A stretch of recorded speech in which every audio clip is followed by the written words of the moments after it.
core for enlightenment ecosystem, making you all manifest the state, space, powers, being, superconsciousness and Kailas of Paramashiva, and making all of us manifest Paramashiva. In a world ravaged.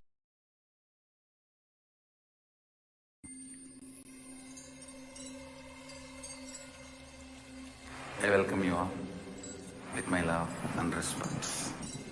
Let you all open all your three eyes. Om Nithyananda Paramashivam.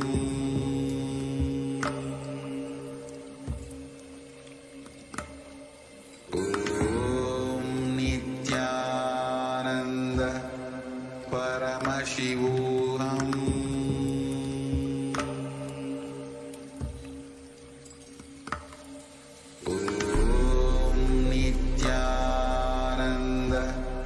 Paramashivam.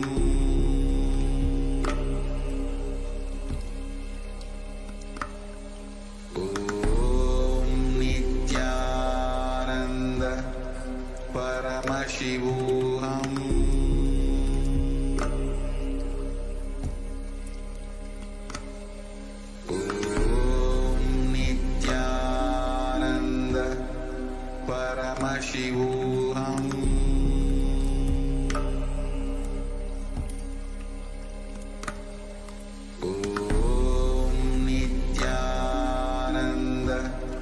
Paramashivam. Om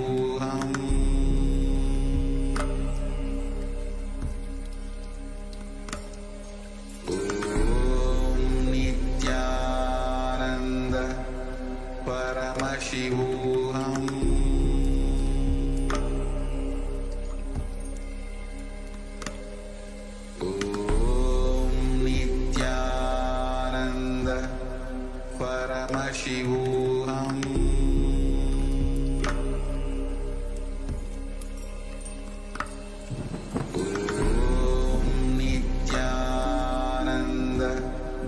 Paramashivam.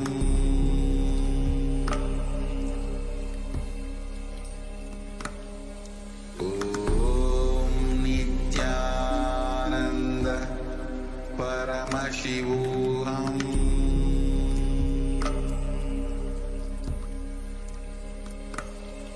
Om Nithyananda Paramashivam. Yes, we're back. In the next segment of this program, we are going to be understanding about the time and space continuum. Previously, Swamiji had expanded upon the Kala Tattva. What is the Kala Tattva and what is time? Now, the Supreme Founder of Hinduism, Swamiji, is going to be expanding on the topic of time and space continuum. Like previously, it has all come back to the space of listening, come back to a space of deep restful awareness, move from the space of hearing to listening, so that all the truths being delivered by the Supreme Founder of Hinduism can be imbibed into our being, can become a part of our very cognition. And that can happen only in the space of listening. So please sit straight, your head, neck, and spine in a straight line. Close your eyes. And remember Swamiji in your third eye. Visualize Swamiji sitting there in your third eye as Paramashiva with the 25 heads and 50 hands. In this deep, restful space of awareness, let us now enter into the satsang.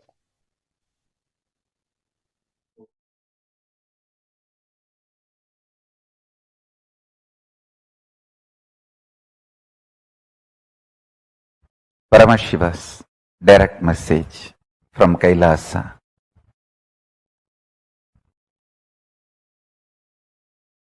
The dimension of Chidabha of the universe, where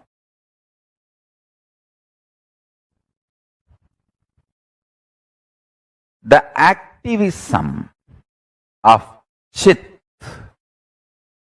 and absolute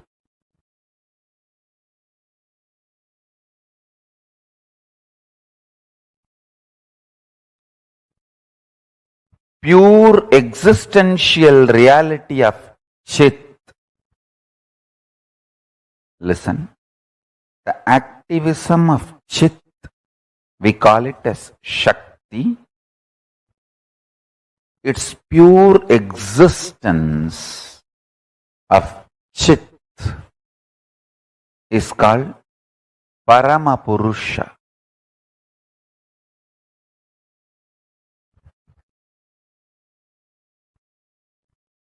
These two together, in its pure being space and intense doing space, both together,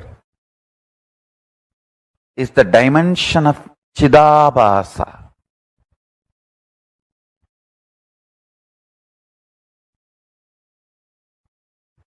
That space of Chidabhasa is the source of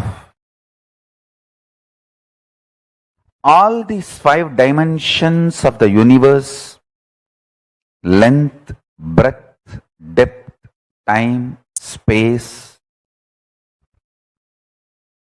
Because modern day scientists are trying to use 2 different words, time and space,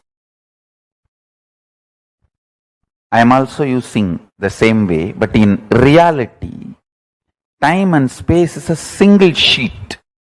One edge is called time, another edge is called space. There is no watertight compartment or clear fourth wall built between these two.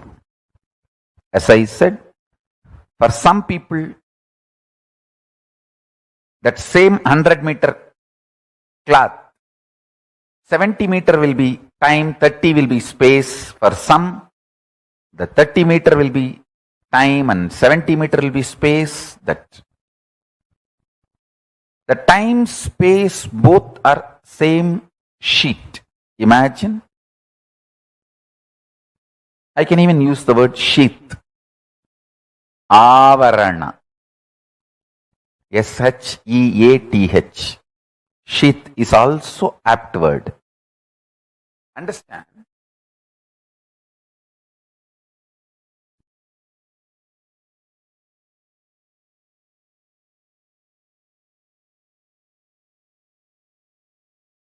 Whether you know it or not, realize it or not, your thought current and your reality is not separated by any wall or any border. What you again and again persistently put in your space starts manifesting in your time. What you again and again and again practice in your time starts manifesting in your space. As I said, this time and space does not have a clear-cut border.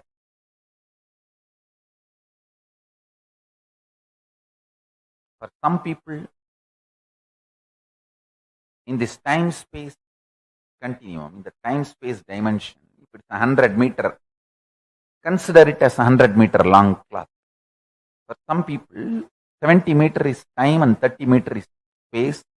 For some people, 30 meter is time, 70 meter is space.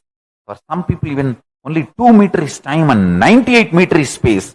For some people, 98 meter is time and 2 meter is space.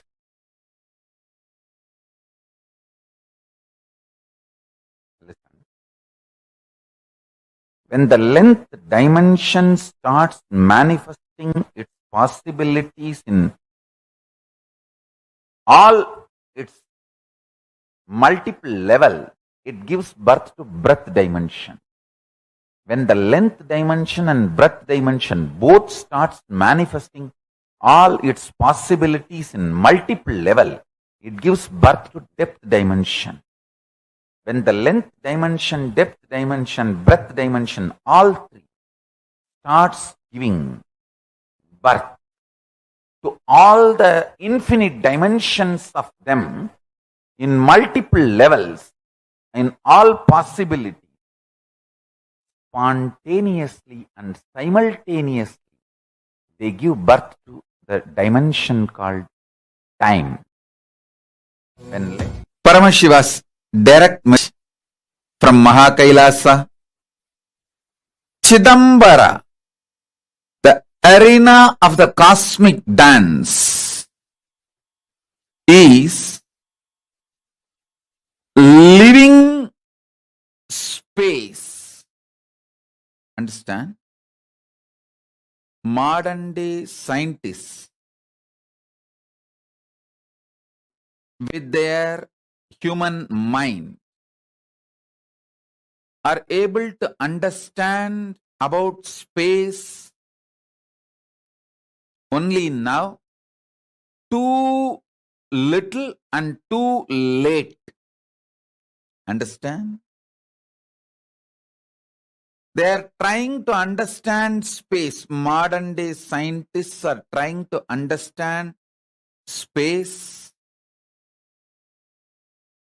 What they understood till now, too little and too late. Thousands of years before, Hindus had a clear understanding about what is space. Space is living existence, living entity. I should say closer to consciousness. Space is very closer to consciousness. I'll give you some of the important, powerful cognitions about space. Just if you internalize this, you can use the power of space in your day-to-day life in a very practical way, simple and very practical way. Space is a living entity. It's not emptiness, it's not dead, it is living. Second, it is very close to consciousness. Third, the space you are carrying inside you, where the thoughts manifest, is directly connected to the space where this universe is established. Chidakasa, your conscious inner space, is directly connected to Mahakasa, where this universe is established. The space where this universe is established is directly connected to the space where you are established. It means you have absolute ability to influence, inspire,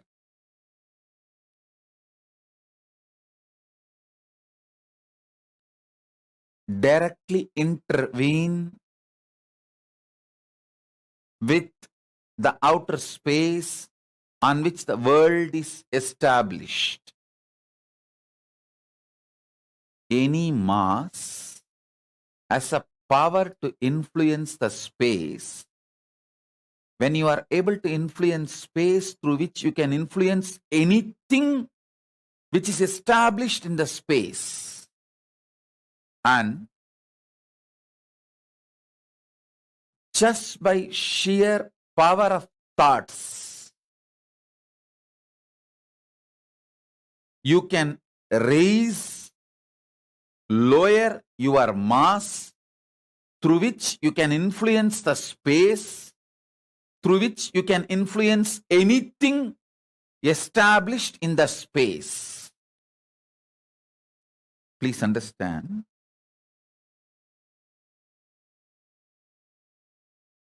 When you meditate on cognize something very heavy, higher than your brain can grasp,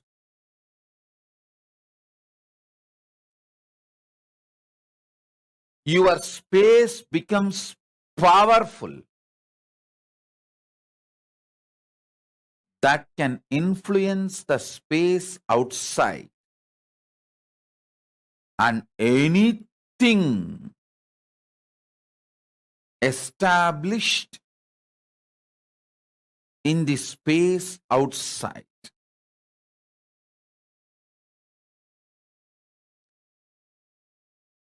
I'll repeat.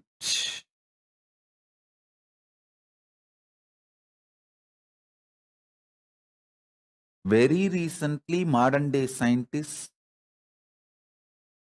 are trying to understand how to influence the space,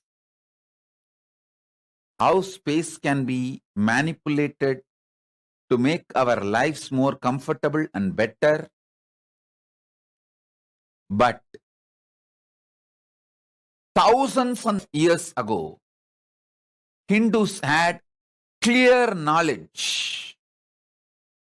This time-space balancing itself, and the speed of the light is constant,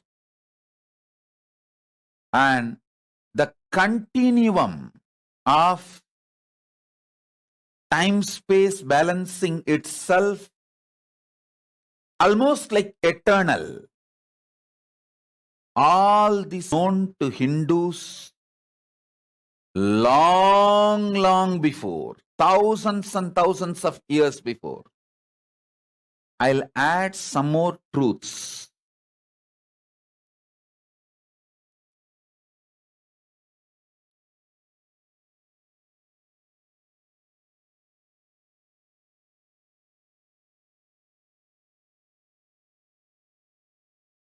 Thoughts can travel using space as medium. Anything which has a mass can influence space, through that can influence anything established in the space.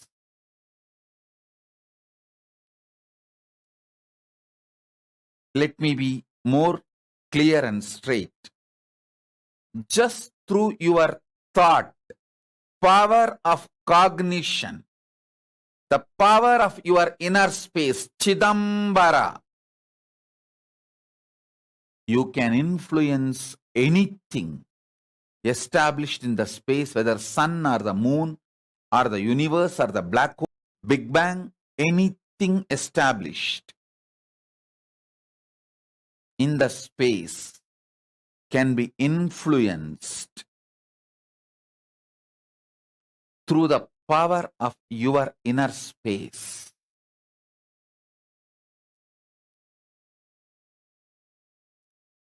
Contemplate on this.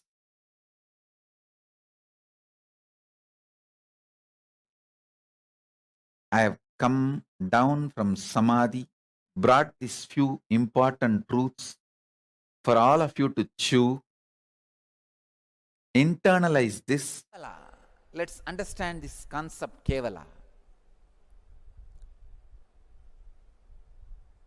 Whenever you relate with the past connections, when you work with the past relationships, the time pulls you into that space because of the time-space continuum. See, a being which understands it is alone, Kevala, is a base material, raw material, where extraordinary powers, experiences, and enlightenment itself can flower. But once your inner space experiences the past times,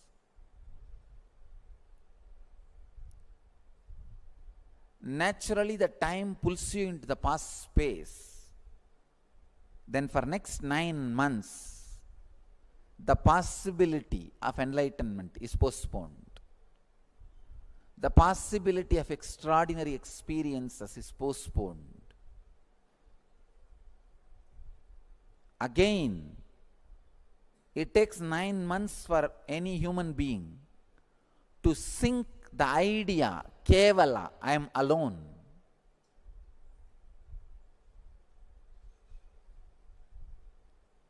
The first lesson kids should be taught in our schools is they are orphans.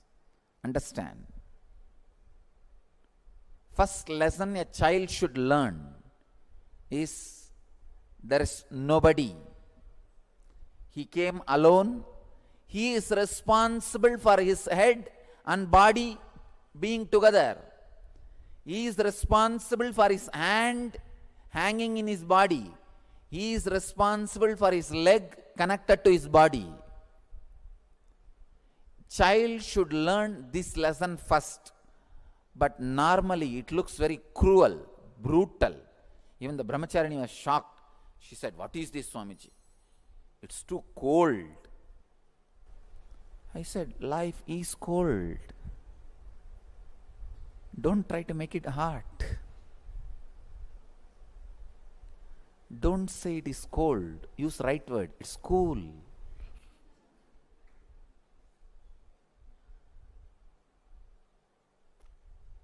Child should know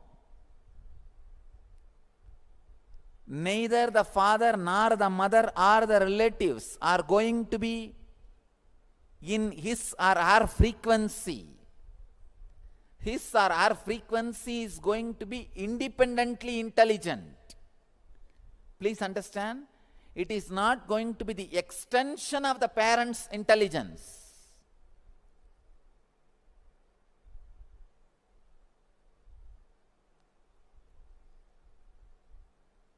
God creates, never recreates. You are going to be independently intelligent.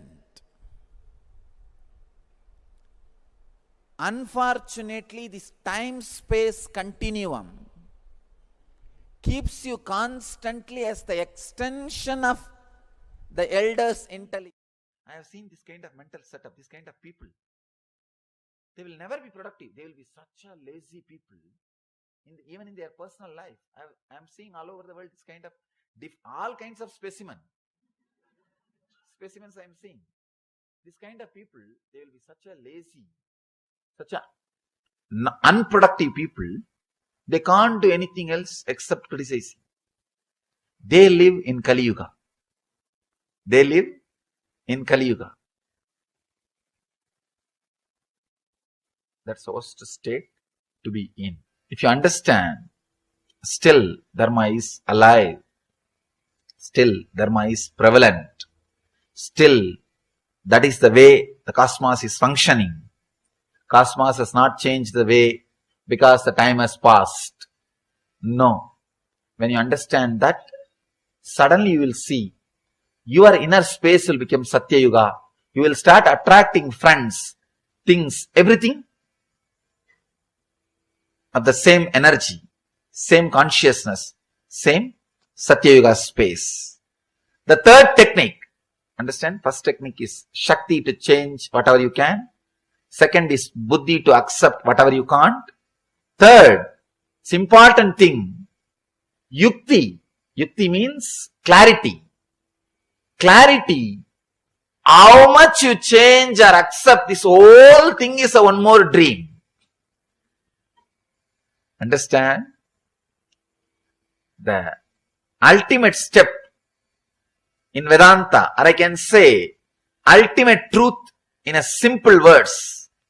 Whether you accept or change, how much you accept or how much you change, the whole thing is a changing dream. There is no scale. The whole thing is changing dream. Now I am putting the whole thing in one word. You don't need to struggle at all. This is I can say, ultimate truth. What we call Zen or Advaita. The ultimate truth. However you change, the whole thing is a constant changing dream. If you understand this truth, how much you change, the whole thing is constantly changing dream. Suddenly you will see you are unclutched. You have a tremendous relaxation inside you. People ask me, if everything is changing dream, then I can do whatever I want. Please understand. If you internalize the truth, everything is a changing dream, you will not be able to do whatever you want. You will do whatever cosmos wants you. You will not be able to do whatever you want. Because the moment you understand this truth, the tremendous inner healing will start happening. The struggle or the suffering will come to an end. One glimpse, whatever is happening is a changing dream. It is constantly changing. Your ideas are changing. Your ideas about changing is changing. Your ideas about transformation is changing. Your ideas about problem is changing. The whole thing changes. For example, sometimes people come and ask me, Swamiji, 12 years before I started my spiritual practice, I thought all my struggles will end. But after 12 years, still I have struggles. Understand? You may have struggles, but not same struggles. The transformation in struggles means transformation in you has happened. 12 years before, you might have been fighting with something else. After 12 years, you might be fighting with something else. When your opponent has changed, be very clear, you have changed. Your opponent cannot change without you changing. It means transformation has happened. Now your fight is happening in different level. In different level. Means the whole thing is changing. 12 years before, what was your desire? What was your fear? What you define as transformation? What you define as mukti? Even those things change. Your concept about liberation constantly changes. The more you expand, the idea also changes. I always tell people, enlightenment experience is ultimate, but not final. That's a big difference. Ultimate means all your ideas about enlightenment will disappear. All your ideas about body, mind, everything will disappear. That does not mean everything is over. It will be constantly exploding into a different space. This moment, you will think, oh God, this is the ultimate experience I can bear. Not more than this. But that does not mean it ends there. Every moment you will be having the same feeling. That is what I call enlightenment. It is a limitless continuum. Please understand. Limitless continuum. It will be exploding, but constantly. What you think as ultimate now will be happening in you. After a few minutes, what you think as ultimate now will be happening in you. What you think as ultimate in this moment will be happening. Limitless continuum. The continuously. It means your idea about enlightenment, your idea about desire, your idea about greed, your idea about you, your idea about Jiva, Ishvara, Jagat. All the three will change. Constantly it will be changing. That is what I call enlightenment. Please understand. People think enlightenment is retirement. No. No, you have an idea. After enlightenment, I will do this. I will do that. People come and ask me, Swamiji, what should I plan to do after enlightenment? I tell them, that plan he will do. You can't do. As long as you are planning to do, you will never become enlightened. Enlightenment is the last decision you can make. After that, you can't make any decision. All decisions will be made by somebody else or something else. All decisions will be made by something else. Constantly we think we are an accident. Cosmos is torturing us. No. Cosmos is not sadist. God is not punishing you. People come and tell me, no, Swamiji, you don't know, God is punishing me. Please understand, God has not come to that level to punish you. And you are not raised to that level to be punished by God.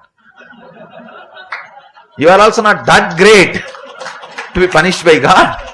God has also not come down to that level to punish you. We go on abuse the Dharma.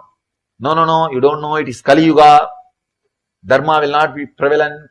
This history says, that Purana says, that Bhagavata says, that Sutra says, it's Kali Yuga. Life will be like this only. No. Be very clear. There is no such thing as Kali Yuga. There is no such thing as Kali Yuga. I am responsible for what I am talking. I know the meaning of the words I am uttering. There is no such thing as Kali Yuga. It is our impatience to look into the truth. Is what or we claim, we come to the conclusion that it is Kali Yuga. Look little deep into the truth. You will see Dharma is prevalent. It is Satya Yuga. When you are superficial, when you don't look into the things, world is Kali Yuga. You are in Kali Yuga. You will attract only that kind of people around you. You will attract that kind of friends around you. You will attract that kind of relationships around you. You will attract that kind of situations around you. You will be living in Kali Yuga. Actually, in what conscious you are, you will attract only that kind of people around you. You will be in Kali Yuga. If you look little deep, if you have little patience to look into the reality, the truth, suddenly you will see the world is Satya Yuga. Still Krishna is playing. Still Rama is living. Still all the great masters are alive. It is Satya Yuga. Still Dharma is running. People ask me, what do you mean by this? So much of terrorism is going on, so much of poverty, so many war is going on. What do you mean by this? Still things are Satya Yuga. Understand, when Krishna was there was no war or what? When Rama was there was no poverty or what? No. Please understand. When Rama was there also, some part of the world, people were living in Kali Yuga. And even now, some people are living in Satya Yuga. So, Satya Yuga or Kali Yuga is not the chronological time. It is nowhere related to chronological time. It is individual's decision. If you want, now you can enter into Satya Yuga. If you decide, from today, I will have different consciousness, then naturally you will attract that kind of friends. You can see in your life. If you are continuously having self-pity, you will attract the relationship friends who will torture you. You will see. You will continuously attract people who will abuse you because you feel very comfortable with them. After 3 days, you forget that they abused you. You can again relate with them. You find out their cell phone number. You forget just 3 days before you have been abused. No. It's okay. But he is a good guy. In the heart, he is very good guy. I don't know what do they mean by this word. In the heart, he is very good. Even though he abused me, in the heart, he is very good. They have their own technical terms to justify what is going on. You attract abusive relationships, abusing people, everything around you, if you are in that mood, if you are in that consciousness. So please be very clear. The moment you start clearly understanding, the whole world is going as per Dharma. It is Satya Yuga. Suddenly, you will attract the people who are living in Satya Yuga. You will create that kind of friendship around you. You will create that kind of circle around you. Suddenly you see you are in Satya Yuga. To enter into Satya Yuga, all you need to do is, you don't need to create Satya Yuga. Just tune yourself to Satya Yuga. That's all. The 6 feet, whatever is inside your skin, make that as Satya Yuga. Suddenly you will see whatever is outside your skin also will become Satya Yuga. Nothing else need to be done. You don't need to make the whole world, you don't need to create stages in every city and go and talk about Satya Yuga.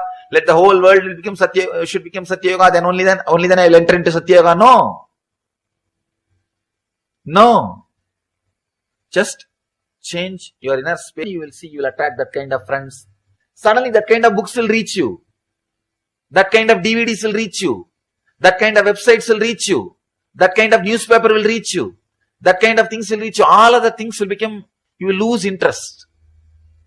Suddenly you will lose interest in all other things.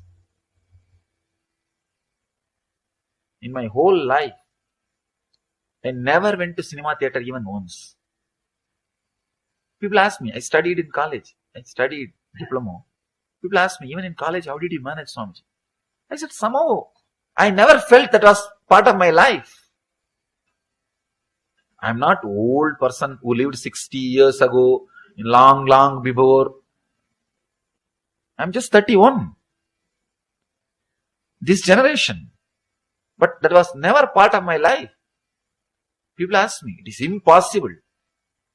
Without being influenced by cinema and TV, how can somebody be alive? I said, somehow, this is the way I am. They say, no, you are extraordinary, you are enlightened.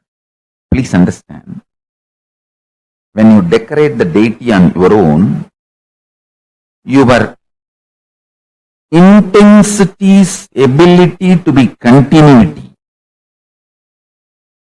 Intensity is excitement in your inner space. Continuity is ability to keep that excitement as visualization till it becomes a reality. Please understand, these are some of the ultimate cosmic principles.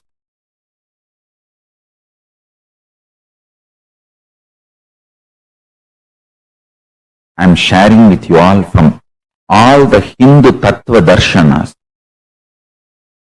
So listen carefully. This is the quote. Listen. Intensity is revelation or excitement experienced in your inner space. Continuity is ability to retain that excitement, revelation, intensity through visualization till it becomes reality in the physical manifestation is continuity. Understand? Doing puja, making garland for deity, doing decoration, all this creates an amazing fertile ground in your inner space. I tell you, I have done it in my life, multiple births. Life is not between one birth and one death. It's multiple births and deaths. I have done this in my multiple births and deaths. That's why I am telling you.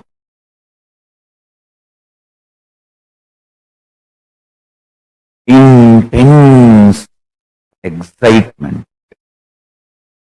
when it is added with the creativity, especially the most superior creativity is Hindu Kriya. Kriyas of Hinduism is the most superior creativity. See my Gurukul kids, just by decorating deities they manifest powers.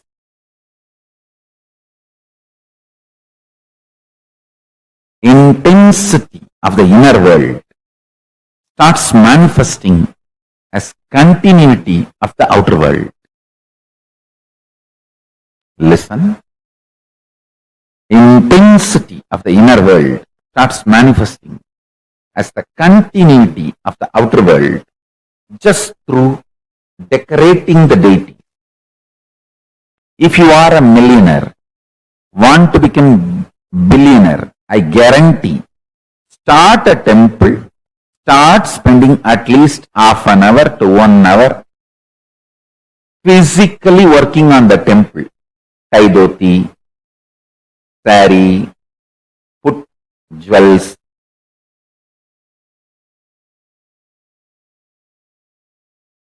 Enjoy the creativity. Please understand, one of the greatest poverty the modern day man is facing is inability to retain a visualization continuously even for few minutes. Extreme mental breakdown. Don't try to tell me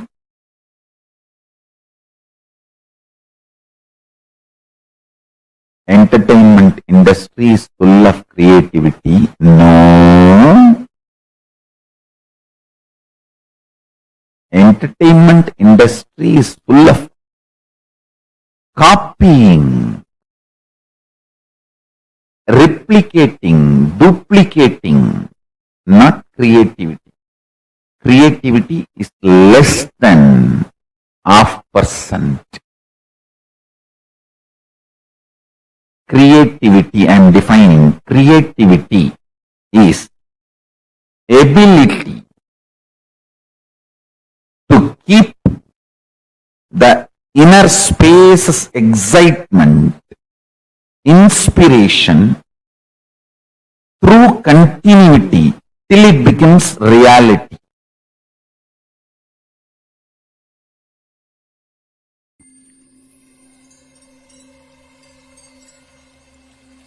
I welcome you all with my love and respect. Let you all open all your three eyes. Om Nithyananda Paramashivam.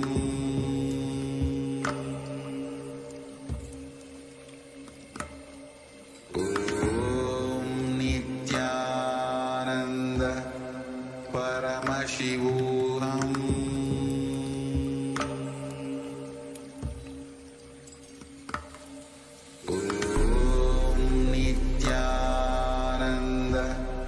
Paramashivam. Om Nithyananda Paramashivam.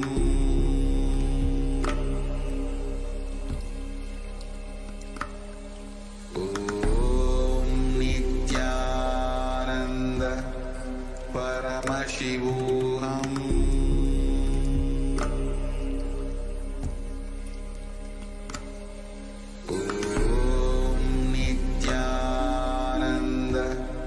Paramashivam.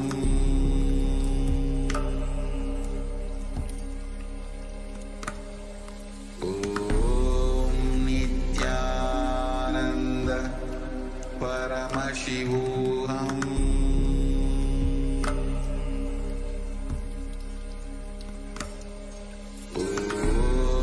Nithyananda Paramashivam.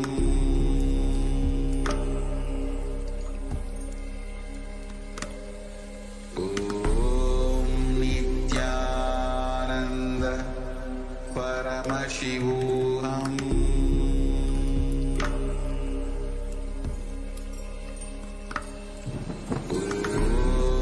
Nithyananda Paramashivam. Om Nithyananda Paramashivam.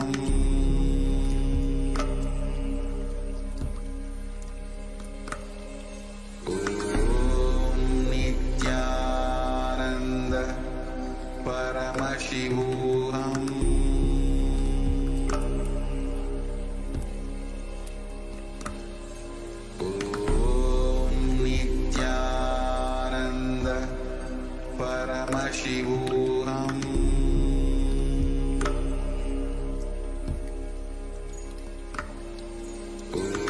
Om Nithyananda Paramashivam.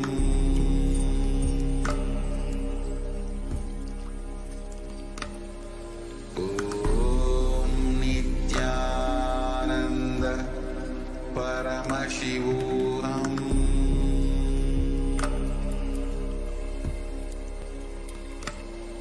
Om Nitya.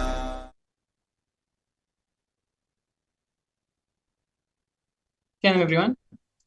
We're back beautifully in this previous set of satsangs. The Supreme Pontiff of Hinduism explained about the time-space continuum and more on how the video we saw, the first video we saw about Kala Tattva, the Supreme Pontiff of Hinduism expands on the concept of time. In this series, the Supreme Pontiff of Hinduism expanded more on the concept of space and the time-space continuum. The Supreme Pontiff of Hinduism, Swamiji, expanded that while the Puranas, the Sutras, and there are so many scriptural references which claim that we are in Kali Yuga right now, it is we who decide what yuga, what time, what space we live in. It is our inner space. What space we are living in our inner space that decides what yuga we are living in, what time we are living in. If we decide to be in Satyuga, if we ourselves are in Satyuga and align everything within our body frame to be in the Satyuga, then our external world will reflect and change and become Satyuga. We start attracting people who are also living in Satyuga. But if we decide, if we are living in Kali Yuga, in confusion, in delusion, in unconsciousness, then that is the kind of people, kind of community we are going to attract towards ourselves. Beautifully, Swamiji explained that time and space are not two separate things. One contributes to the other, and they are a byproduct of each other's existence. When you are in a space of deeper awareness, of the space of the higher and higher time zones, that is the reality you are in, that is the reality you start living in, you start manifesting.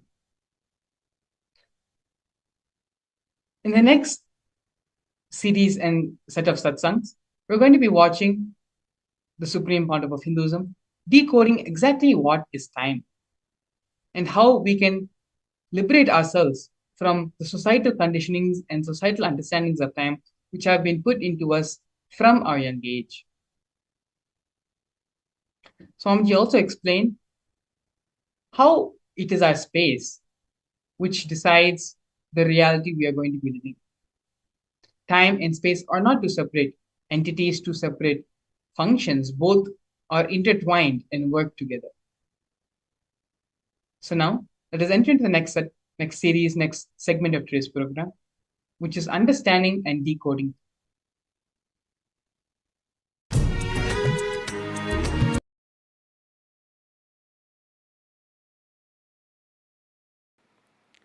Nithyanandeshwara Samarambam Nithyanandeshwari Madhyamam Asmadacharya Parayantam Vande Guru Paramparam.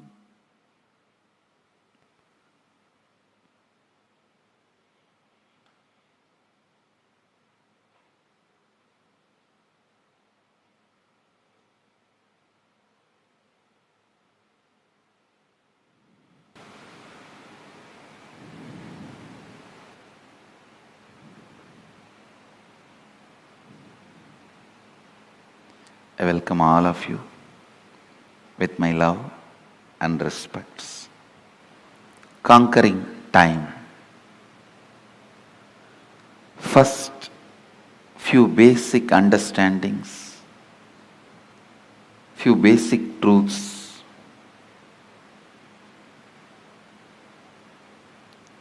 Please understand, every sacred secret, every sacred truth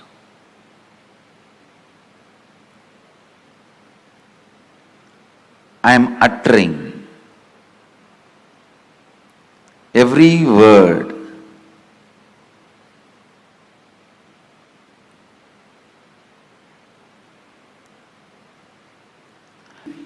internalized and internalized. Do not sit with the intellectual tiredness. Usually people have this pattern. Tell us finally what we should do.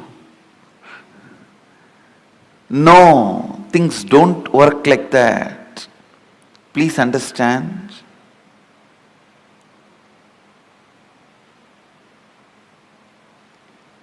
Every word I am uttering matters. I'll give you a small example from my own life.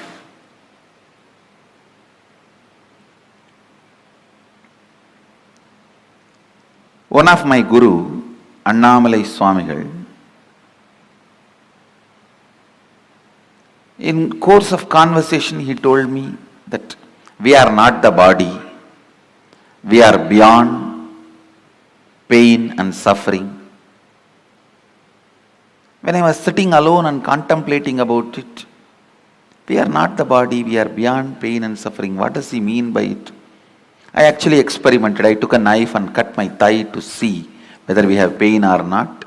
Of course, I had pain and I was taken to hospital and stitches were done and all that has happened. But I could not think what my guru uttered is lie. I was continuously contemplating. I had a yoga guru. He was also a Paramahamsa. One day he explained, he usually comes to the house where I was born and brought up. He will come home early morning, 4 o'clock, and drag me out of the bed and take me to the temple and teach yoga. I was a kid. Sometimes the moment I am out of bed, he will make me drink coffee so that I will not go back to bed. One day he was telling, see, before coffee how you feel that you want to lie down and nothing other than sleep matters. Just a cup of coffee, you are ready to listen to me, and suddenly I became more important. Yoga becomes more important. All the ideas that you should do yoga makes more sense. Without a cup of coffee, all the ideas you should sleep makes more sense. Just with a cup of coffee, all the ideas you should do yoga and take care of your health, build your body so you can get enlightened. All these ideas make sense.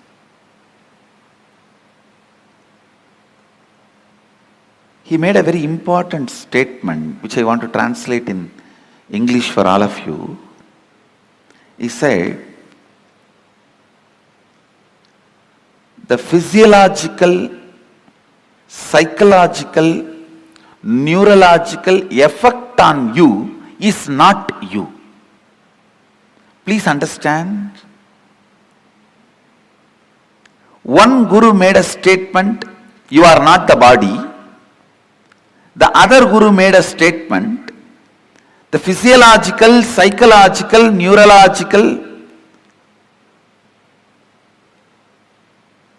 effects happening on you is not you. How many of you click with that second statement? Actually, both statements finally mean the same, but the second statement suddenly made so much sense to me. Yes. Please understand. Because I could see my seeking is not just equivalent to a cup of coffee. But a cup of coffee can make such big impact. It can just drive away the sleep. make the whole yoga happen in me with enthusiasm, excitement. So when I was analyzing, cup of coffee cannot be equivalent to my seeking.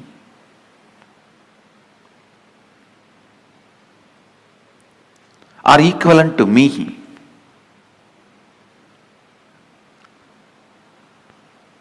Understand?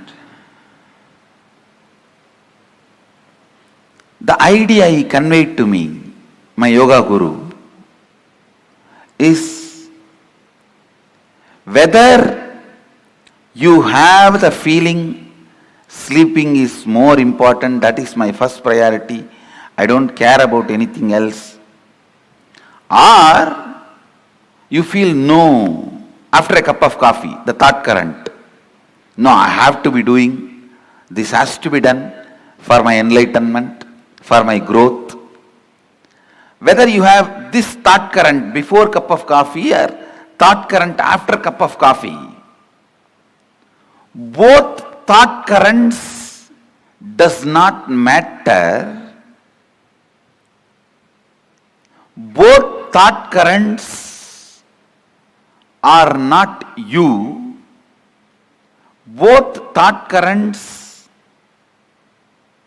are empowered by you, not you. That is what the master, the first guru means, Annamalai Swamigal means, you are not the body, you are not the mind. When Annamalai Swamigal told me, you are not the body, you are not the mind, you are beyond pain and suffering,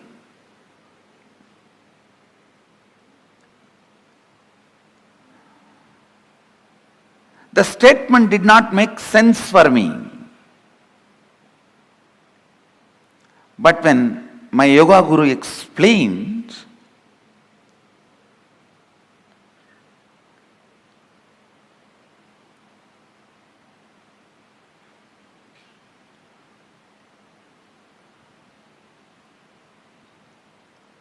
physiological, psychological happenings are not you. It really made sense. Understand? Throughout this program, every statement I make is going to directly work on your inner space, which is required for me to transmit this experience to you. Actually, when I had the click, oh, psychological, physiological, neurological effects happening on me is not me, I tell you. From the next day, I didn't need coffee to wake me up. The understanding, physiological, psychological effects happening on me liberated me.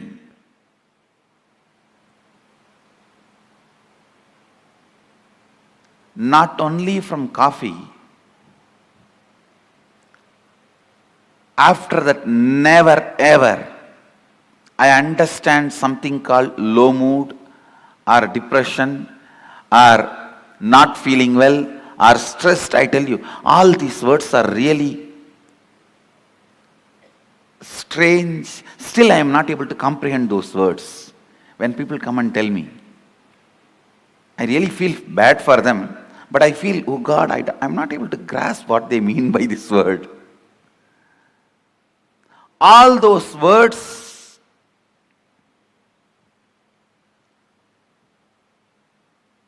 have no meaning in my life because it was such a clear understanding.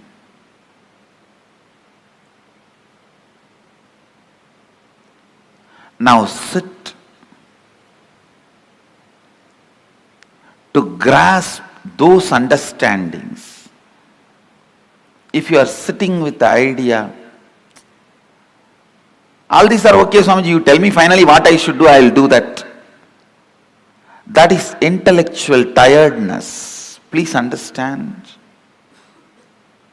Egg, if it is broken from outside by force, a life ends. If it is broken from inside, a life starts. If you sit with intellectual tiredness, you finally tell me what I should do. Even if I tell you finally what you should do, if you do, it will be like a breaking the egg from outside. Even if I transmit experience to you, you won't retain it. When I transmit and you don't retain, it is called Satori. When I transmit and you retain, it is called Samadhi. Annamalai Swamigal, what he tried to transmit, what my yoga guru transmitted, Yogananda Puri, both are actually one and the same. The first transmission may be my intellectual tiredness. It was only a Satori, it never becomes Samadhi in me. But the second, when Yogananda Puri explained, maybe it clicked with me, it becomes Samadhi, a permanent experience. After that, never ever I had a respect for any of the physiological, psychological happening in my system. And no physiological, psychological happening could have any say on my system. Please be in the space of internalizing every truth I am going to share with you. So, it becomes Samadhi in you. The permanent transformation in you.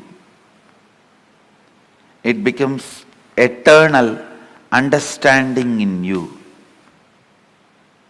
We are going to have a special meditation process end of the sessions today and tomorrow. But that does not mean that is the essence of the session. Now you don't need to be receiving. Every word I am uttering is a process. Please understand, because the subject is so subtle.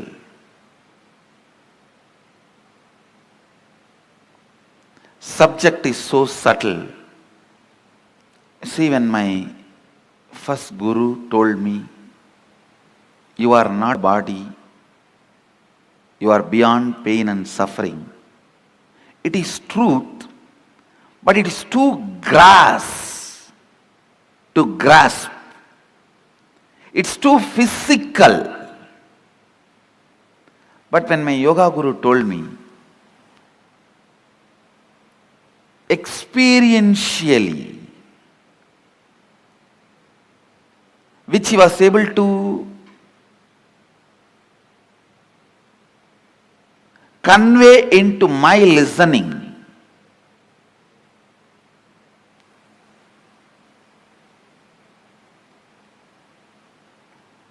the psychological, physiological, neurological effects are happenings in you is not you.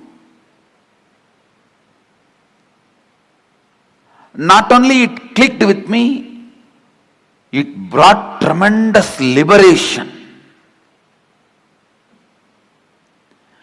What my first guru, the Annamalai Swamigal, was trying to make in me, the yoga guru made it because he spoke into my listening. Now, Every statement I am going to utter, I want to speak into your listening. I will also take the responsibility of making it as clear as possible. And I also request you to be intensely listening without this intellectual tiredness, thinking, end of the day there is going to be a meditation process and Swamiji will do whatever need to be done. I just need to tolerate this to have that process. Please do not have that, because every word I am uttering matters. Come to the space of listening. The first statement I am making, please listen. The first statement I am making, time is a matter. Second statement, it is not absolute as you think. Please understand.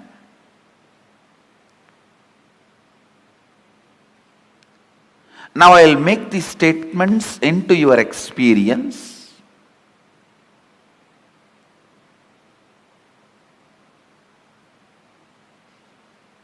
These two are the Mahavagyas now. When you perceive this world through this body, you can never doubt the authenticity of this body or the authority of this body. But when you are perceiving the dream world through the dream body, this body does not have authority over you. Please understand. When you are perceiving dreams with the dream body, this body does not have authority over you. Same way, when you are perceiving this world through this body, the dream body does not have authority over you. When you understand there is a body which has authority over you at some time, does not have authority over you in some other time, you can understand this body also has authority over you sometime, does not have a right over you in some other time. Listen. As long as you perceive this world through this body, you think this has authority over you. You can't understand a space without this body. Same way, because you are constantly perceiving the world,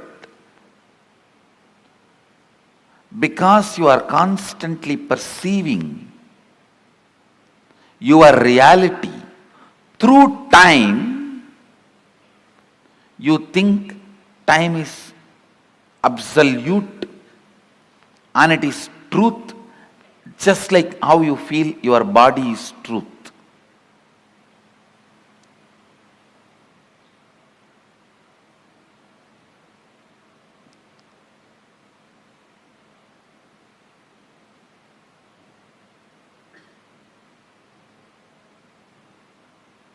Listen. I'll repeat the essence.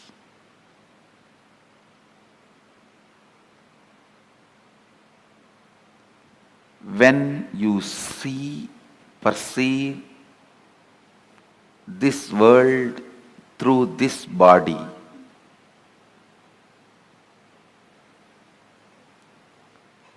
you take this body as authority. Sometimes you question this reality, but not this body. When you are so busy in doing business with currency, you forget to question the authority of the currency. That itself is a myth. When you are doing business using diamonds, you forget to question the authority of the diamond. You are so busy in giving 100, taking 50, giving 200, taking 400. You forget the diamond itself is not something precious, or it does not have an authority other than created demand. Please understand,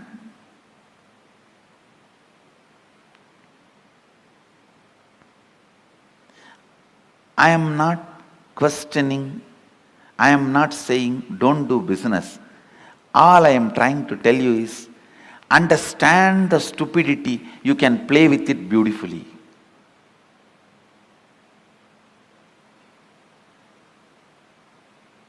The moment I understood, it clicked with my system that physiological, psychological effects on me is not me. So much liberation. Such liberation.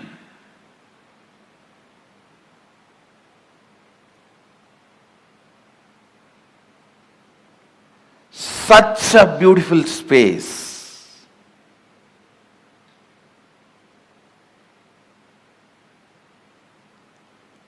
It was such an absolute ecstasy. Knowing even that ecstasy is not me.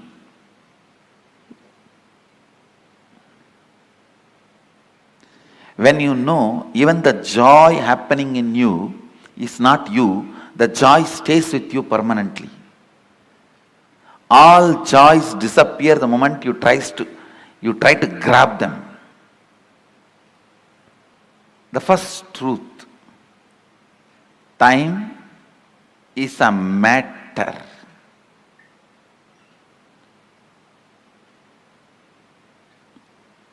And it does not matter. Time is a matter and it does not matter.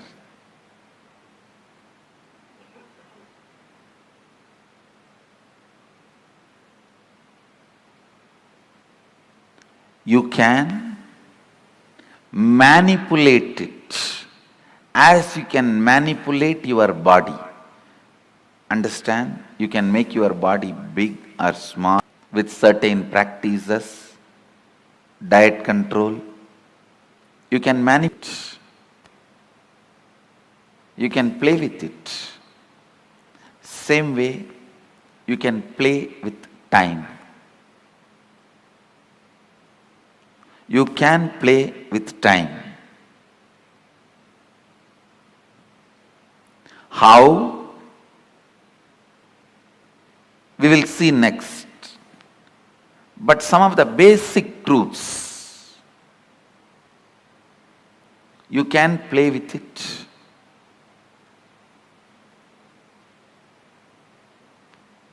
I'll try to share with you all a conversation I had with Arunagiri Yogeshwara. It's too personal and intimate, but I think I have to share so that you will understand the concept of time as Mahadeva explains in Agamas.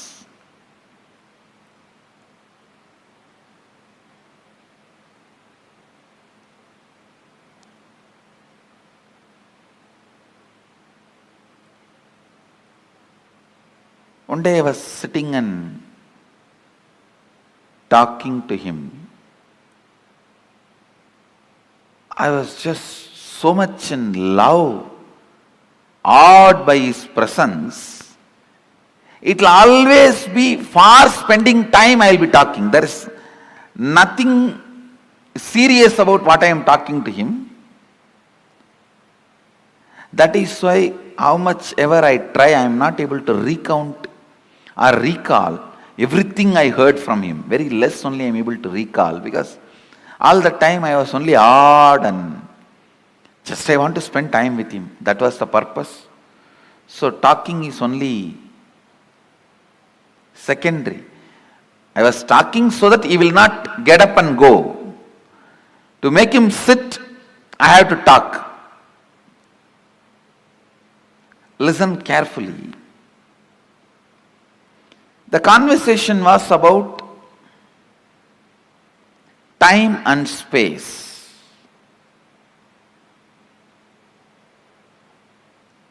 He was trying to explain time and space to me. It is time you understand every statement, so that it becomes just part of you. You also need to know the value of one single truth hitting you properly. Please understand, it was just one single truth. My understanding about, just a cup of coffee, only that much is the gap between me and my seeking.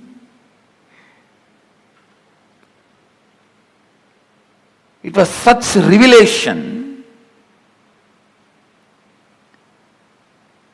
The laziness and powerlessness and the powerfulness I felt after a cup of coffee, I understood very clearly, both are not me. I am something beyond this too. Just that one understanding liberated me forever from all the physiological and psychological ups and downs. Never ever I had any respect for the physiological, psychological ups and downs in my system. And you don't know what great liberation it can be. So please understand. Now, even understandings can liberate you from many patterns you are having, and with understanding, if I lead you into the process, the experience I transmit will become Samadhi in you, means permanent. Without you understanding or without you developing the right context, also I can put you in experience. That will be by force, it will only be Satori, you won't be able to retain that. So allow me to work on you, because even I am feeling, I am actually subtle. It's almost like I am not playing with Saraswati, I am playing with Saraswati's Veena.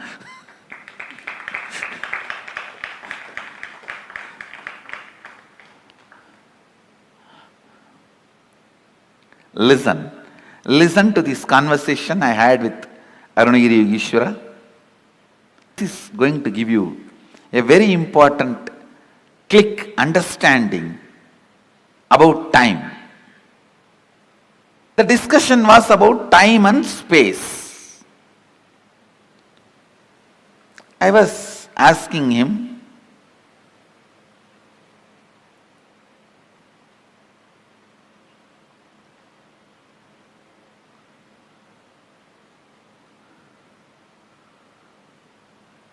some questions about Kala Bhairava. That is the way the conversation started, and he was trying to explain the time and the effect of time on our system and our understand. Naturally, I could not grasp everything immediately. So the conversation boiled down to, he was trying to explain to me, time is just your mental experience, mental perception. It can be imploded or exploded. Listen, it can be imploded or exploded as you want. So naturally it was too much for me. Then he touched something in my very personal life and explained. Of course, it is a very intimate conversation, but I'll share it with you all because it will do good to all of you. I had the problem of bedwetting as a child. So, when I was talking to him, it was around maybe I was 11. At that time, I used to have that problem of bedwetting. He just picked up my hand with a lot of care. He was trying to guide me, asking, when you have a bedwetting, what goes on in your dream state and deep sleep state? I slowly described, I contemplated and described. I used to feel first my bladder is full. Then I'll feel in the dream that I am in a restroom and I should relieve myself. And then in next few minutes, I'll only feel my bed is wet. I explained the step by step. He said, exactly, this is time. Please listen. It was such powerful click for me. I'll tell you exactly what he said. He said, how the moment your bladder is full, your brain can create the restroom which is not there and give you the comfortable feeling you are protected, safe, you are in a proper place, please relieve yourself. Only after that signal goes to the body, the internal organs decide to relieve and relieves itself.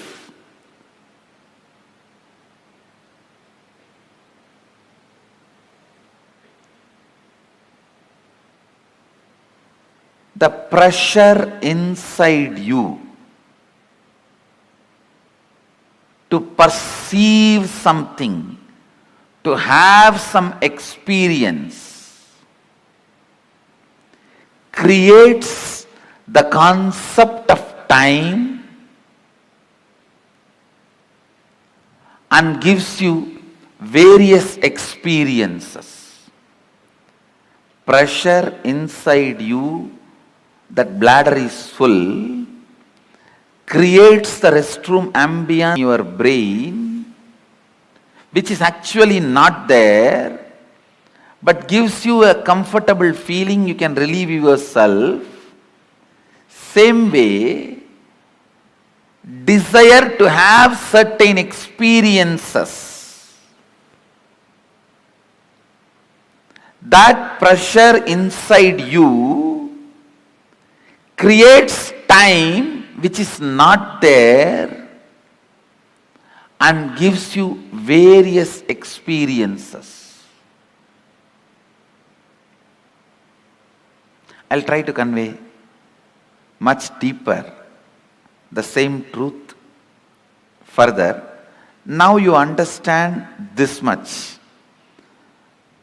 The whole idea of time is your will and decision. I can give you 100 examples. when you are sitting with somebody whom you like or doing something which you like, your passion.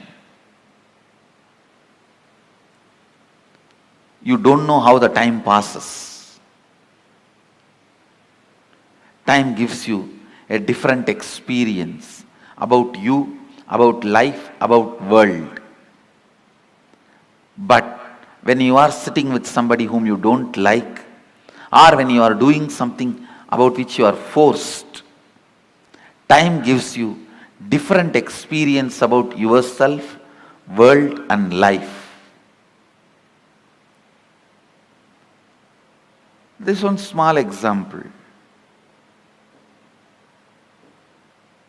I have seen in my own life. Morning 5 o'clock, early morning 5 o'clock to night 11 o'clock, I'll be sitting with Arunagiri Yogeshwara. I don't know how the sun rises and sun sets, but at night, few hours when I need to be in the house, away from him, I'll move the clock 10 times, thinking that it is not moving, stopped.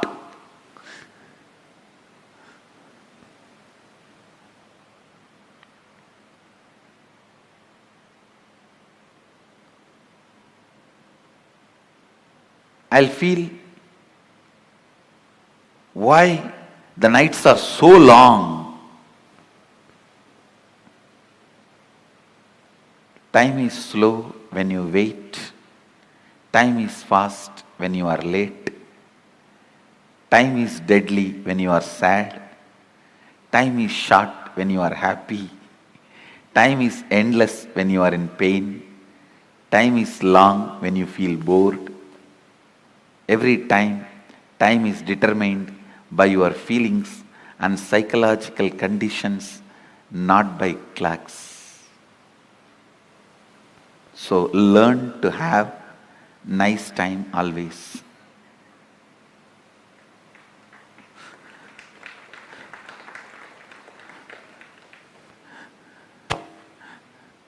Whatever now I am sharing, most of you may know that ideas, nothing new. But I am trying to set the context so that I can lead you into the deeper understanding, especially the experience to make these understandings permanent.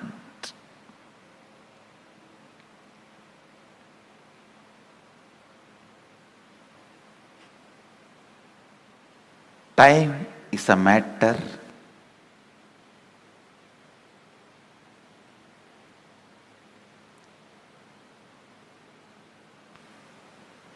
it does not matter.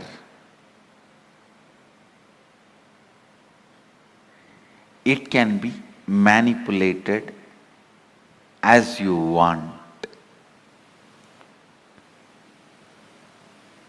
You can play with it as you want.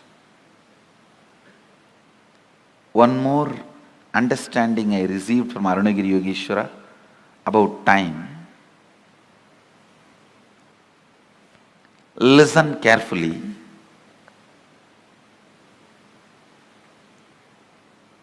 The whole life is just a vast canvas. Space is the canvas.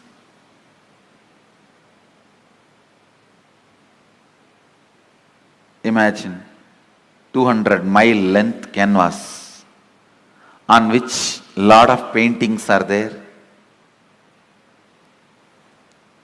The paintings which you already perceived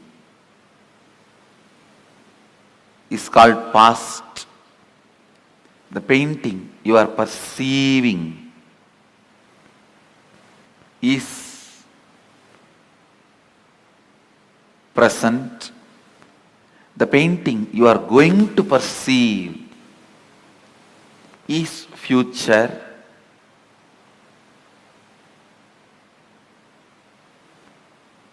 But the truth is All three exist. All three exist.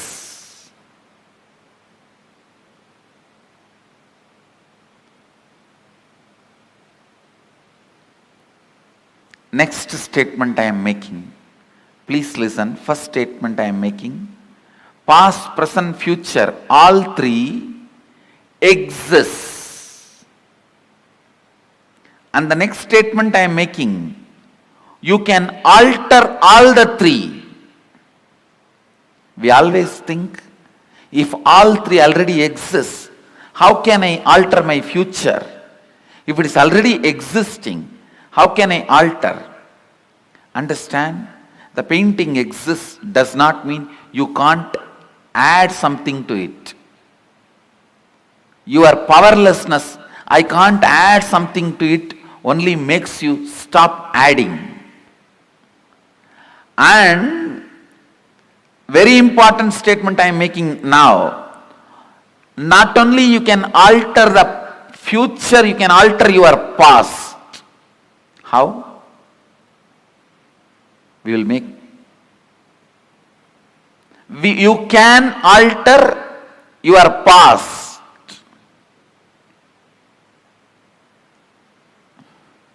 You may think, this is too much. How? We will see after the meal break. I'll give you clear experiential understanding about these 4-5 statements I made. During this meal break, go on, chew these statements along with your food. 1, time is a matter, it does not matter. 2, your psychological ups and downs, physiological ups and downs are not you. Next, your past, present, future exists now.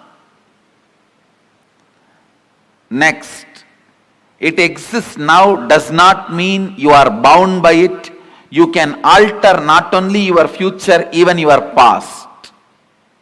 Let's gather for next session. Thank you. Be blissful.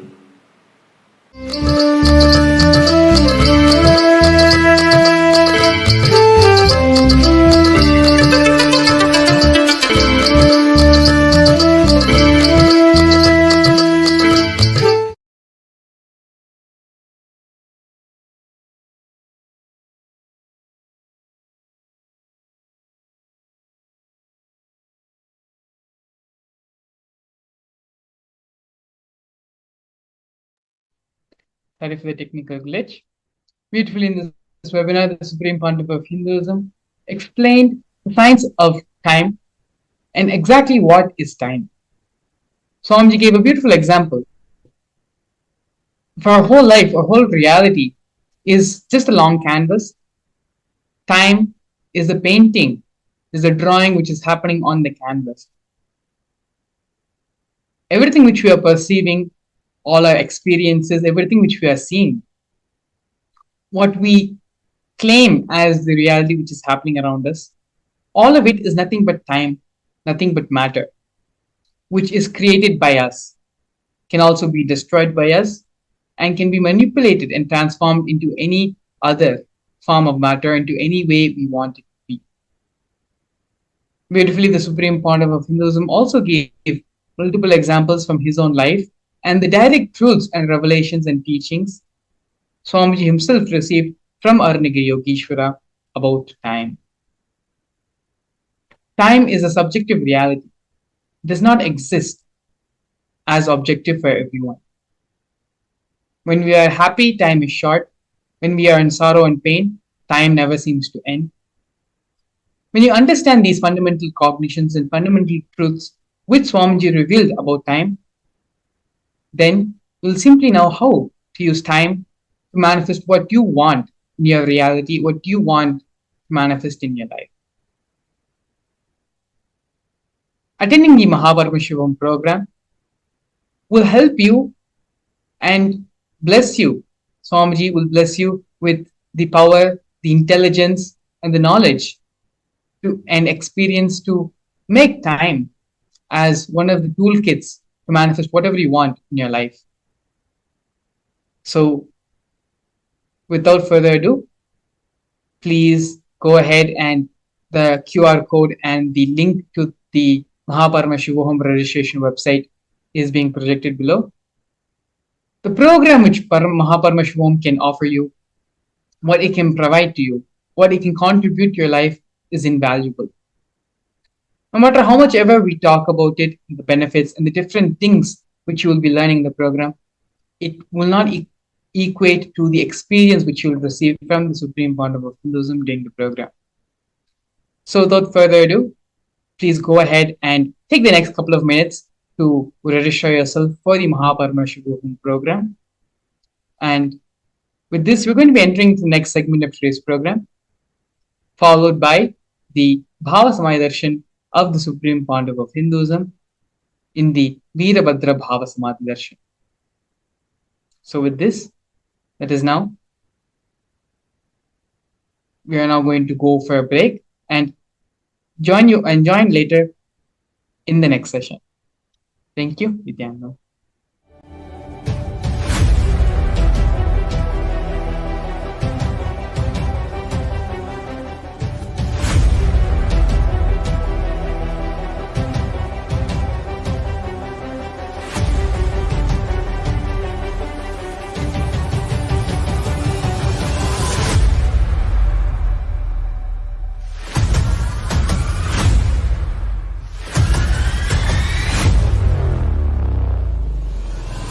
Whatever I shared till now, condensing the whole thing and reviving it as experience, starting from completion, unclutching, power manifestation, the states of consciousness and the planes, multiple planes, everything.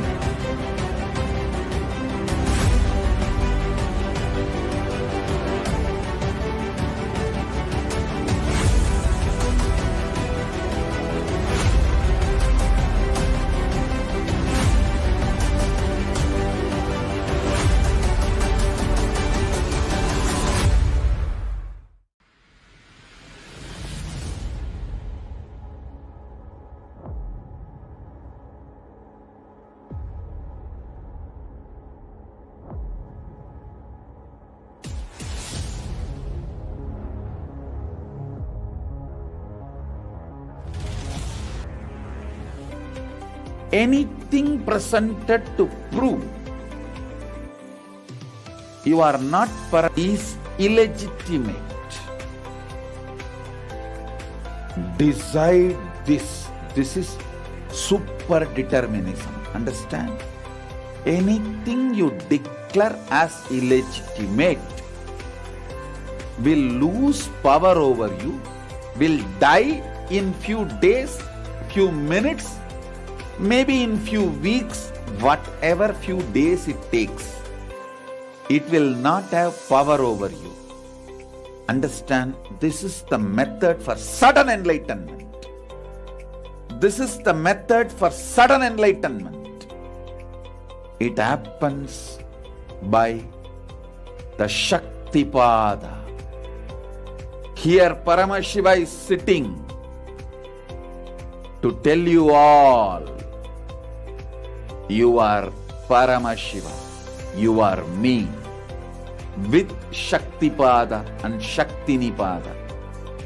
The Dvitiya Vinyasa Krama is an extensive and thorough yoga sequence to prepare your body to receive the experience being given by the Supreme Founder of Hinduism. Through the yoga, which is aligned as per the source scriptures laid down by Paramashivam and the Agamas,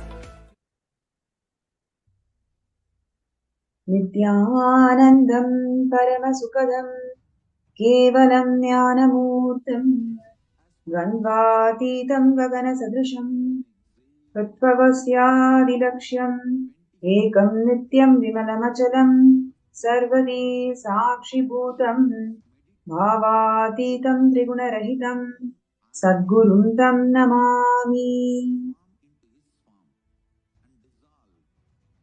Nithyananda, I welcome all the viewers and participants over 175 countries joining with us for the Bhava Samadhi Darshan of the Samhara Murthis of 64 manifestations of Paramashiva, manifesting through the Nijavatara, the Supreme Pontiff of Hinduism, Bhagavan Nithyananda Paramashivam. And we are going to be having yet another exciting segment today with amazing guest speakers who are here to share their life journey. And their life journeys are something so much profound. We can see the impact of the Supreme Pontiff of Hinduism's teachings, his initiations and blessings, how it can influence in the individual level and in the community level. And today's segment is going to be about women empowerment. Yes. So you may think, yes, I've heard this before. I think I have heard a lot of shows about women empowerment. Yes, you may have heard about it. But today's segment is going to cover and unleash some of the very interesting facts on how Hindu feminism is far more advanced and powerful, and how Swamiji has empowered and taken this aspect of Hindu feminism and advanced so many milestones of Kailasa forward over the last 30 years. So, coming back to the state of affairs today, women has been a long-standing backbone of the entire society. But if you take the women in the current society today, there is a lot of inequality, oppression, gender justice, and also sexual violence and physical violence that has been encountered by women almost, we can say, 1 in every 3 women has encountered this sort of oppression and gender violence every day. So, though we may feel that, okay, I am in 2023, so many things are advanced, and people are progressive, and that's what you would expect it to. But yet, if you see the stark reality, 1 in every 3 women experience physical and sexual violence either in their home, in their families, or in their workplace, or how they are treated in the society. So this is the stark reality that we are in today, and what are the solutions that we have got in hand? So Hinduism is the most progressive, and Dharma has solutions for every single world problem that we are facing today. And Kailasa, with an active global presence in more than 175 countries, is one of the largest knowledge source on Hinduism, where so much of knowledge repositories and so much of solutions that Hinduism has got to the world, Kailasa is able to retrieve and package it and present it in a user-friendly manner. So the issue that we're talking about today is about the gender violence and inequality and oppression that the women are facing today. Kailasa has time-tested solutions just by empowering women with the right understanding of feminism. Kailasa has given a huge breakthrough in this subject. And that is testimony. If you talk to any Kailasian who's a woman, you can see the confidence that she radiates. You can see the context that she holds. It's mainly because the way the Supreme Pontiff of Hinduism, Swamiji, has enhanced and empowered the right knowledge about Hinduism and feminism. If you take today's feminism, most of it is all about competing with the other gender. It is never complementary, or it is never making femininity as something unique and something contributing and something extremely advanced. Just with the power of femininity in each of us, whether it is a man or a female, everybody has got that component of feminine consciousness. With the completion of that feminine consciousness, man attains his highest possibility. Giving that right perspective of what is femininity and how it is unique, and how by awakening this component in each of us, it can lead to ultimate enlightenment. This perspective is definitely not there. It's definitely not taught in today's feminism. And that is exactly how Swamiji has enabled and empowered all the women in Kailasa and the Hindu women today to attain their peak possibilities in life. And in Hinduism, Swamiji beautifully shares that feminism is not about conquering men. It is about strengthening the whole universe. In Hinduism, feminism is not about fighting with men or conquering men or fighting for an equal status as men. I'm sure so many of you can connect to this very interesting statement that Swamiji has given, because that is exactly how people feels about feminism, right? If you connect with any of the feminism debates or any of the feminists or activists, mostly the whole subject is around conquering men or competing with men. It is never about empowering the whole universe. And what Swamiji shares is women has their own unique place. We call women as Parashakti, manifestation of Parashakti, and all the women around the world, empower yourself with the spiritual strength and realize your uniqueness and contribute to the world. So, the right introduction, giving the right introduction to you, literally gives the very genesis of your identity. It empowers you with the right genesis of the identity. It empowers you to define who you are. And from that space, any action, any reaction that's happening, it all lands in auspiciousness. And we'll take a look at a small video where Swamiji defines Hindu feminism.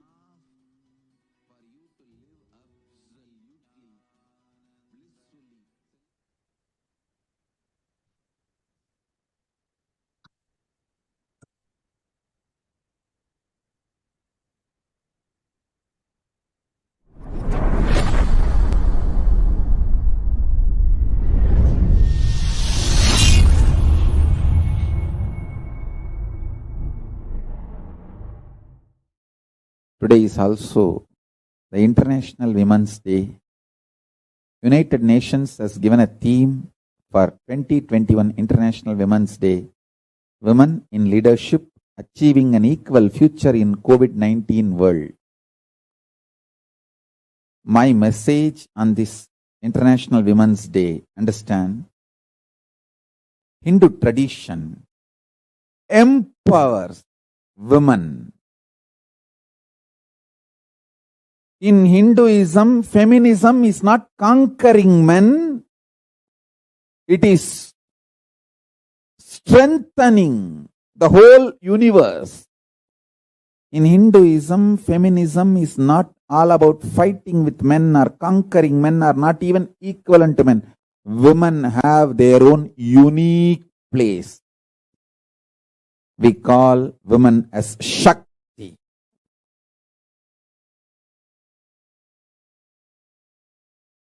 Parashakti, manifestations of Parashakti. Understand?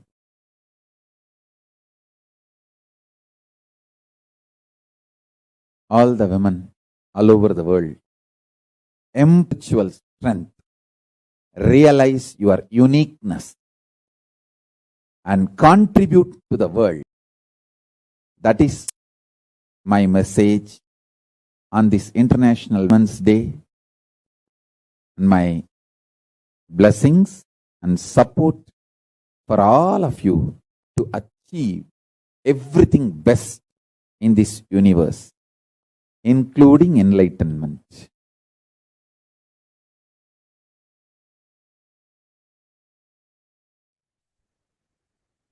Great. You can see the way Swamiji has defined Hindu feminism. I'm sure just hearing to those words, it is simply energizing us with life positivity, and it really feels that a world can literally live this truth and end all the crimes against women. Please imagine, one in every third woman is actually experiencing sexual violence. It is something so terrible. And today we have speakers across the globe and who are here to share their first-hand experience of all of these crimes against women, but how she is able to evolve herself into leadership positions today, and how she's able to empower and enrich the society today. So we will be having Ma Priya Prema and Ma Susan Davidson from Slovenia and Canada, respectively, who will be joining us in this show today. And it's going to be an amazing journey that they are going to share with all of us. And there are so much to learn and so much to feel inspired on just understanding how Swamiji is enriching and empowering each and every being. And, as Swamiji has always shared, the whole Kailasa is built not by numbers. It is built as simple hard work. Each and every being is empowered by Swamiji, one being at a time, one person at a time. That's exactly how Swamiji has built this Kailasa, and that is what you'll be realizing just hearing to these amazing testimonials and journey of how Swamiji transformed their lives. So now we have Ma Priya Prema from Slovenia, who's here to share her journey. So Ma Priya Prema, before we get into the details, would like to invite you for the show, and it's such a pleasure to have you in the show today. And we'd like to share about your past. I mean, before coming to Kailasa, what were you doing, and what were your ideas about feminism, or what were your ideas about how a woman should hold herself before you met Swamiji? Yes, Nithyananda, thank you for inviting me, Pranapriya. Thank you so much. And first, before I start, let me first bow down in gratitude to my beloved Guru, the Supreme Pontiff of Hinduism, His Divine Holiness, Nithyananda Paramashivam, for molding me into what I am today. So my journey as a woman, I never experienced what does it mean to feel powerful. From the moment I was born on, I felt I have to compete for my father's love. That was my core incompletion. And I felt I'm not lovable, I'm not enough, I'm not good enough. So when I was 3 or 4 years old, I experienced sexual abuse.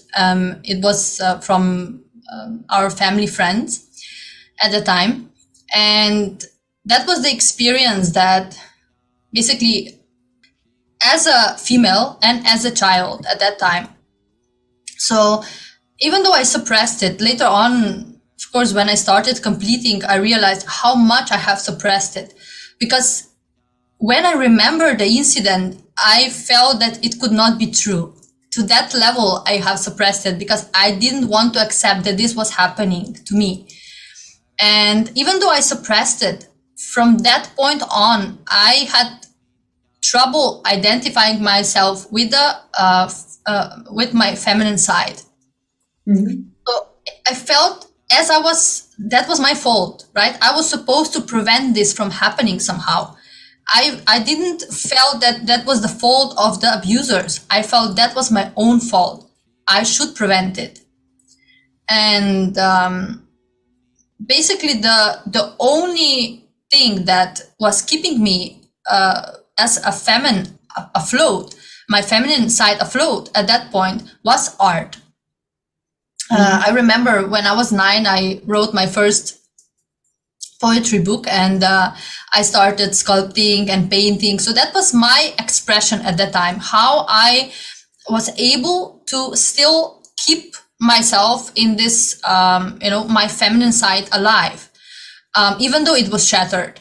But over time, when I started, going to the primary school, that side of me was challenged and abused. I experienced a lot of bullying at school, and I realized at that point that I have to pretend to not be what I am. I have to be something else in order to cater to the needs of the society. I'm not accepted as I am. So, if I am emotional, when I express my emotions, I'm not accepted. If I express myself as emotional, when I write poetry, if I express myself in that way, I'm not accepted. I'm being bullied for that. So my cognition at that point was, I need to hide my femininity. I had to, hide this part of me. And instead, I began developing more my masculine side. I started feeling I have to protect myself. And at that time, also, I learned that in order to prove myself, I have to compete with others. So by the time I was 11 years old, I developed psychology disturbances, and I fell into depression. Simply, I had episodes where I didn't want to engage with life anymore. It was just to that level that I didn't felt anymore that creation in me was turned off. So the only solution, of course, at that time, the medical system knew, was medication, right? So that is, even today, we see how they solve this kind of situations.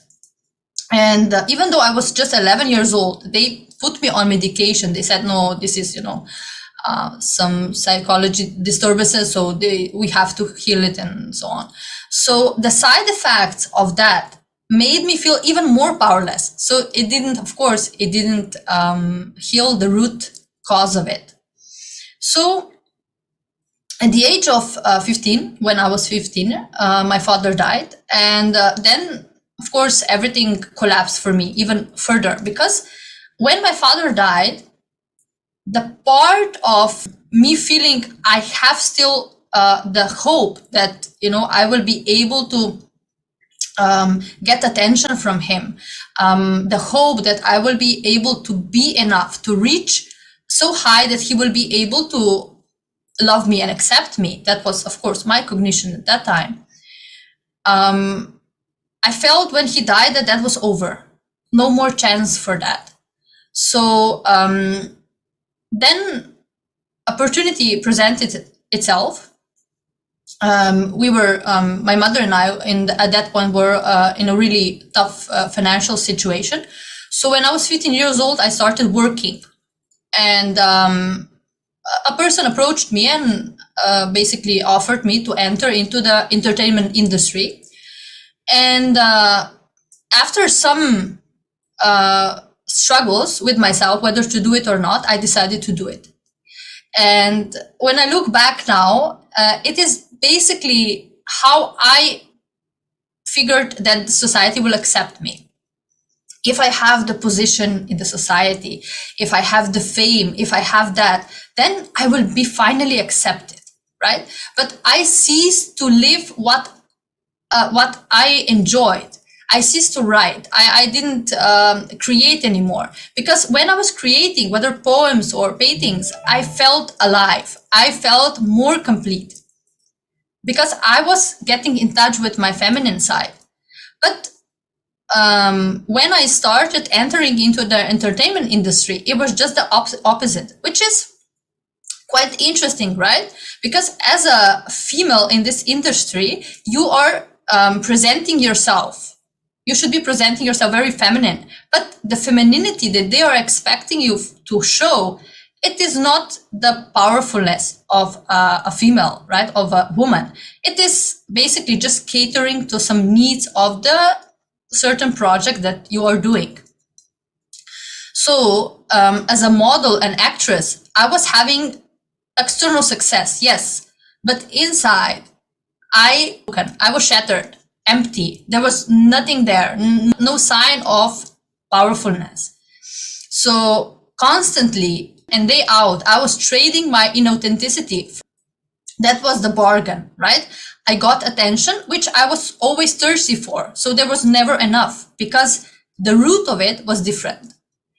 So even after some years, when I started working on television and, I became the journalist, they didn't change, because in this world, we would say, okay, this is up the ladder, right?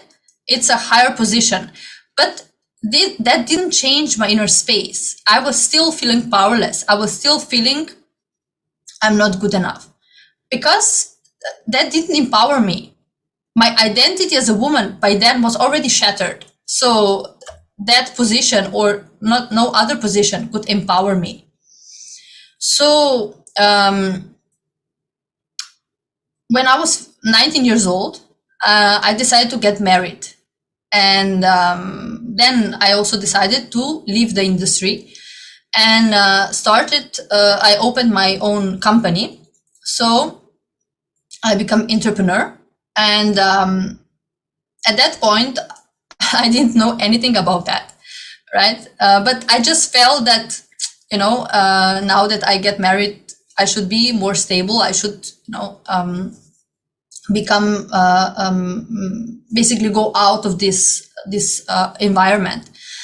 So because I was the owner of a company, I had the position of a leader, but I didn't have the state of a leader. And at that time, I felt that this was one and the same. Of course, before I met Swamiji, that was one and the same for me. So because my sacred femininity was suppressed, I was not creating. Even though I had the company, I was working, all of that, but that was not creation. It was not that real creation from the power within. I was, everything that I was doing, everything that I started had a fragrance of destruction, the fragrance of failure, because that was how I experienced myself. So basically in this industry, exchanging powerlessness for powerlessness is what it is all about. Because the woman on one side exchanges her powerfulness for the attention that she craves, and the man in turn exchanges his powerfulness for the position that he.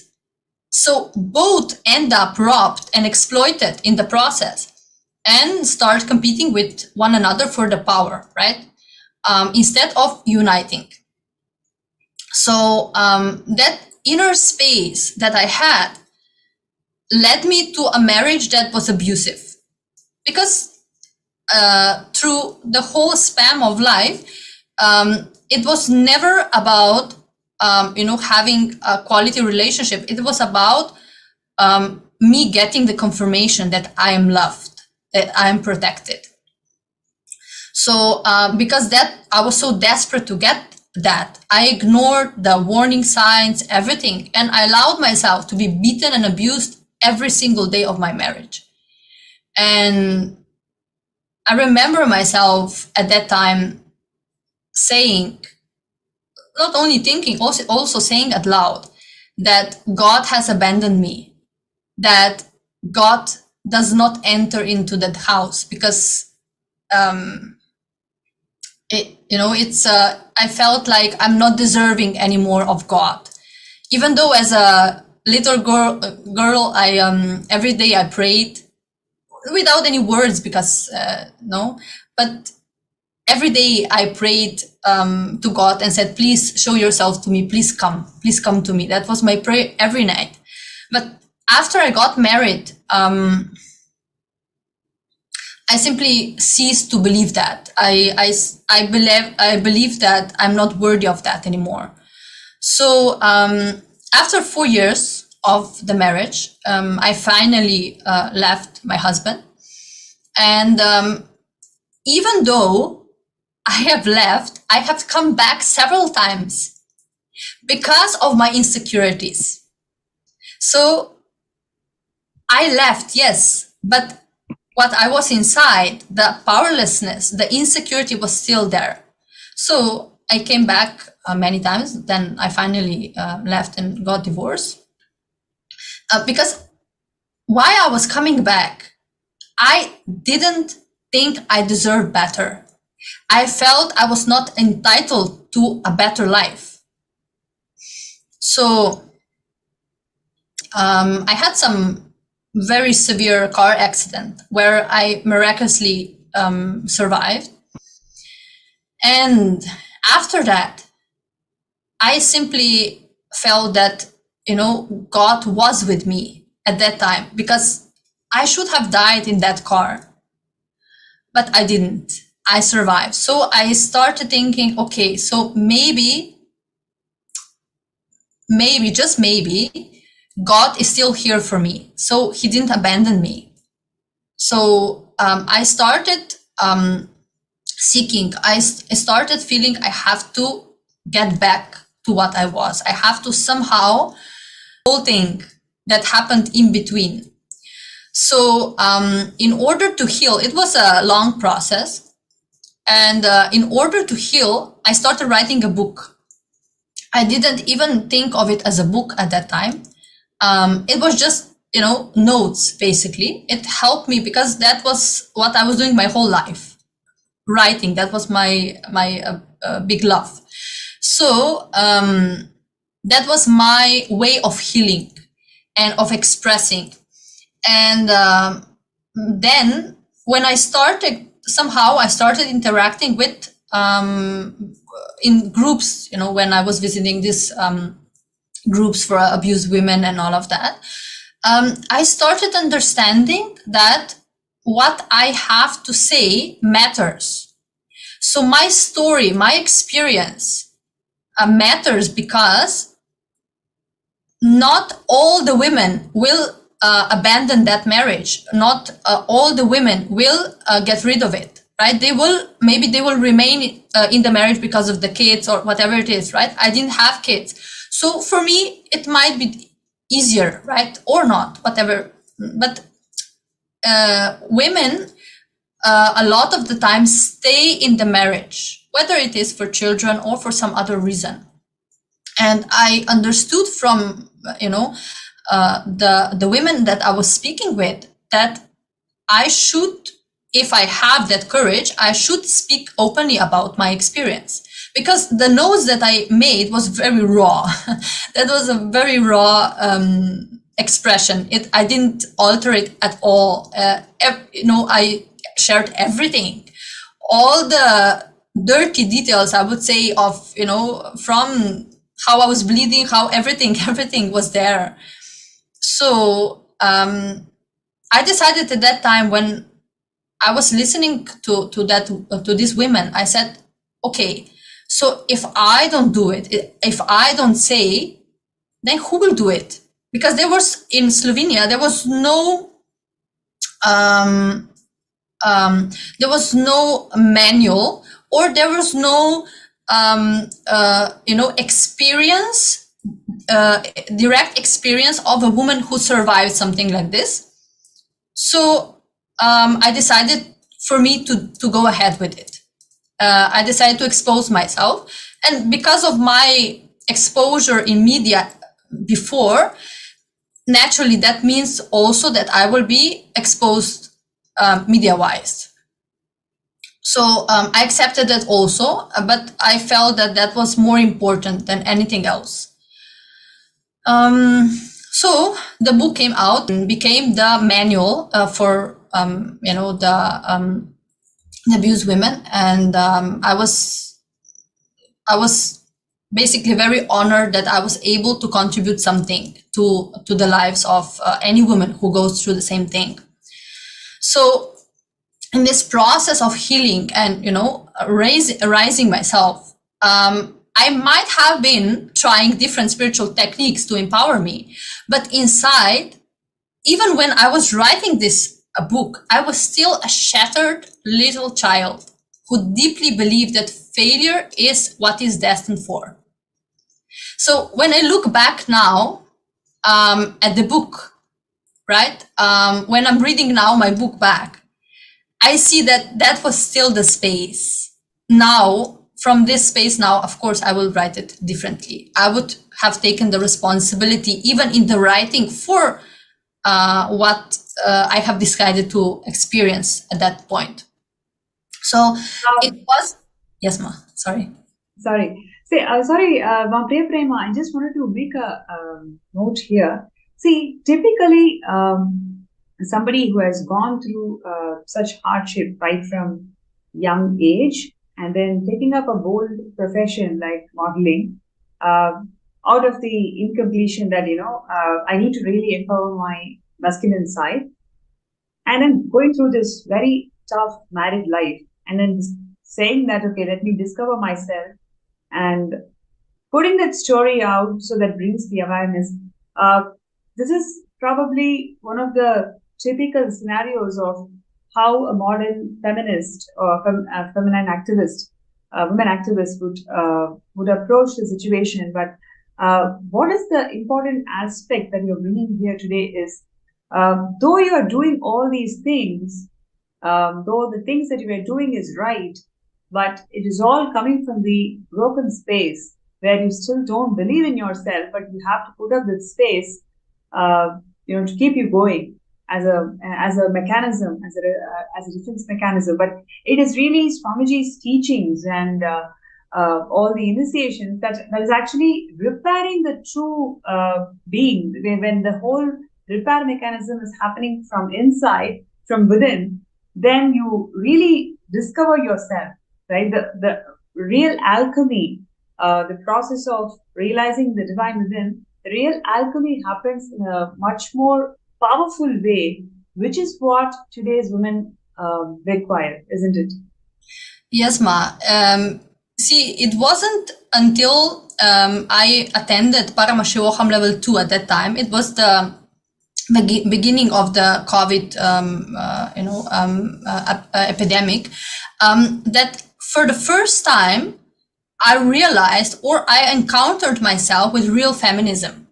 That was the first time I even realized what it was, right? Because when you speak about feminism here and there, it's completely different, right?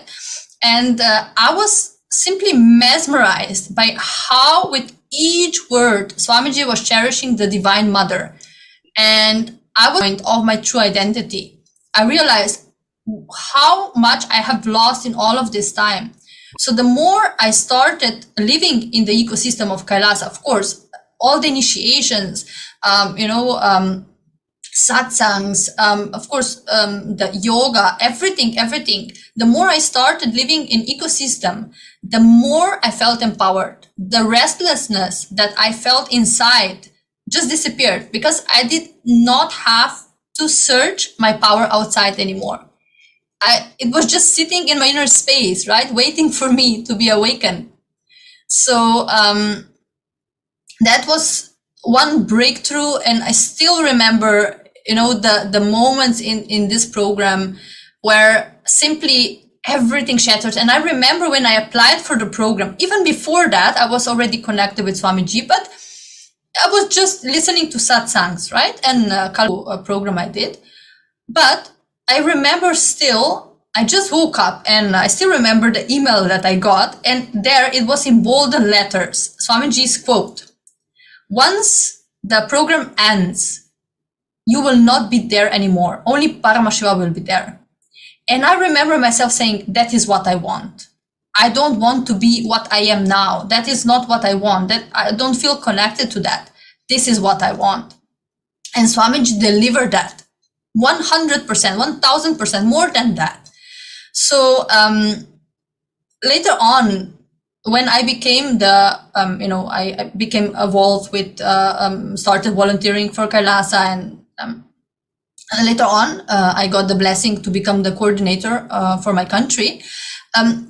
That was the point where all the insecurities came out also, because the space of a leader was different from the position.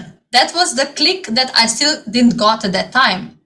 But through all the churning that Swamiji was doing, pulling everything out, but in the same time, so beautifully, exchanging the all that it was churning out with the leadership space.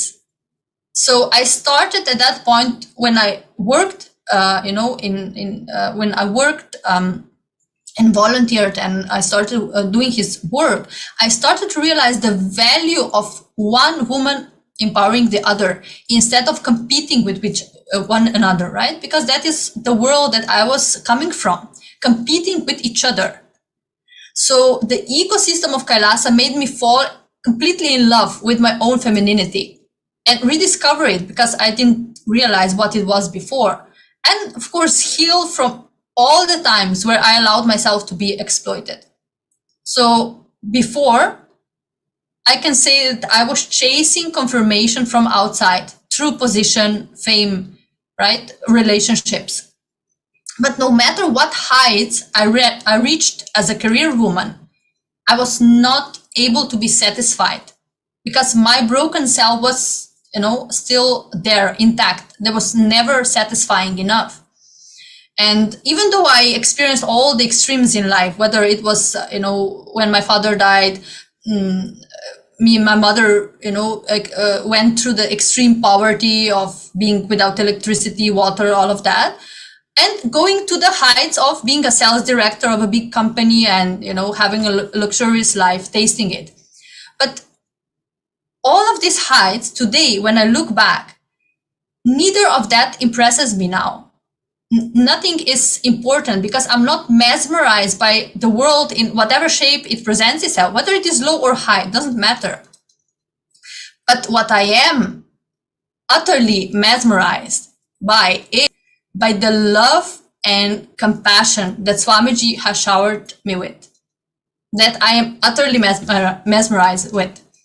And today, I know, of course, now it's different, but now I'm realizing, today I'm realizing how he guided my whole path, how even when I was not realizing everything, whatever I have experienced in my life has been a preparation for what I am today, for being here, sitting with you today. That was all a preparation. So when I realized that everything completed from the past, everything collapsed, I ceased to be a victim. I was not recognizing myself as a victim anymore. It became a celebration. Even, when I look back now at my ex-husband and all,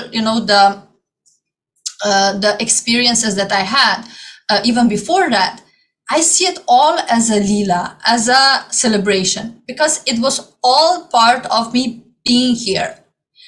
So when I realized that, it just, the integrity and the stability and chastity that Swamiji awakened in me, it what became my power. That is my power today. So this is what I identify myself as a feminine, right? The stability to stand by what I have decided for, no matter what happens, no matter any external situation, and the integrity to do it constantly, to not, waver in whatever direction. So because I wanted that space to be transferred to others, I decided to take a path sannyas because I felt that that is really the ultimate way how I can, empower other women so that they can get this space also, so they can reawaken this power within also. And not only that Swamiji liberated me from all, thyroid disease, heart disease, depression, anxiety, all the heavy medication that I was taking for 7 years, but ultimately, he gave me a new life. He gave me liberation from all my limited cognitions that I had about myself, from all the fake shyness that I have put on myself, or arrogance, inauthenticity. And he raised me to the space of a leader just by, I would say just, it's not just, right? But by awakening the divine feminine aspect in me. That was the most, powerful thing. And when I look back now at my life, how it was, just maybe if I just look back 3 years from here or 4 years, into the past, it just, there is no expression of gratitude that could match that. Whatever I say today, whatever I do today, even if, I don't know, it's just no expression of gratitude is enough. And there is no better way of giving back. Of course, I will never be able to give back. That is a fact. But the best way that I can contribute is by empowering other women and making them part of the Kailasa ecosystem. That has become my mission from Paramashivam level 2 on.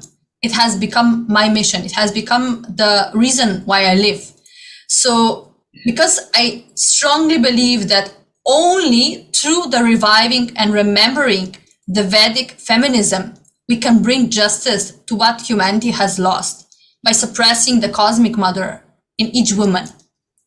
So, because it is not just, that is not only a problem, we say feminism, also that is only for females. No, that is a problem for all the humanity. Because all the wars that we're watching today, everything, if we just take the example of the Ukraine war, right? If a man leader has at home a chaste, powerful woman who is, supportive, it's simply the man will learn from her how to be a good leader, how to be a compassionate leader, how to create and not destruct, how to not play power games, but instead create a better future for his people. So here we are seeing this example. If real Hindu feminism is awakened again in women, then also all the men will be awakened to a better leadership or whatever they're doing in their lives. So, I'm really... Priyam, I just wanted to jump in and add here. Firstly, we'd like to say that it is an incredible journey, what you're saying. Somebody who has gone through so much of baggage in the past, and that is something not very easy to let to how Swamiji has made you feel that you have to enrich, you have to share the science with thousands of people. So you can see the amount of passion that you're having in terms of revival of this entire culture and the whole wing of Kailasa. I think one of the things that you also mentioned about the various initiatives of Kailasa and how literally it helped you towards manifesting what you want in life. So one thing, especially for all the indigenous women out there, Kailasa promises the right to quality of education. Every single person who is born, they have right to know that right to utilize service, which is which is here in this case, it is TTS. So really, if you look into all the things that we have been discussing in a personal level, it's more of for each of the tasks, it just goes into a worm. Like there's no way how we can come out of it. But Swamiji's initiations and Swamiji's Darshans and Swamiji, how he connects to Devi Parashakti, when he revealed all of that, we can literally see that 8 out of 10 verses, either they carry mistranslation or that translated version does not even exist. So this is how people exploited the Sanatana Hindu Dharma when we were discussing about it yesterday. And in terms of giving voice for this initiative of breaking violence in all the forms. In every single form, that there is this huge pain, and Swamiji's grace and blessings. We need to think about how do we come out of the situation and really live the way he wants. You can see here so many beautiful reminiscence of Ma Priya Prema, where she's receiving all these certificates from congressmen.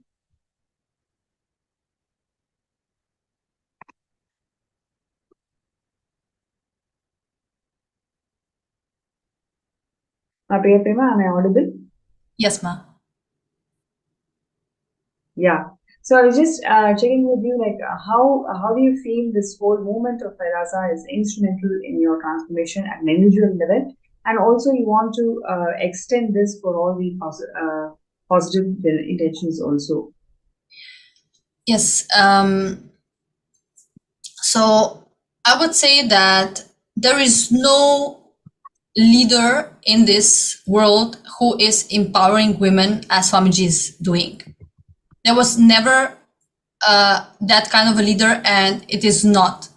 Really, it is just something incredible that every single time I hear when Swamiji is speaking about feminism, about women, it's just something that is very, very emotional. It touches my inner space very much.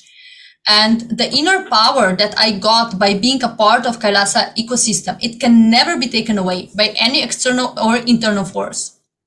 And my decision to stand by Bhagwan in this revival cannot be shaken by any of my human attributes. So I would say that here, the most important thing, the crucial time is now, right? To our role in society is very crucial in this time. And how his love and patience nurtured my inner space in such a way that I'm now able to represent Kailasa, like you said, right, in front of the, president and ministers and mayors. That was never possible for me before. How I recognize it, that would never be possible before, because I would be shattered just at the thinking of it, right? But I know very well that it is not I am doing that. It is who is manifesting through me. So it is his extreme compassion making sure to raise me up to my highest possibility that I never dreamed of before. So to any woman out there, if you feel you're not heard, you're not respected, if you feel you're not free to express yourself fully, then please join Kailasa. Become the founding mother of Kailasa. That will not be only a blessing for yourself. It will be a blessing for many generations to come. So that is my humble request to all of you. Just give yourself this blessing.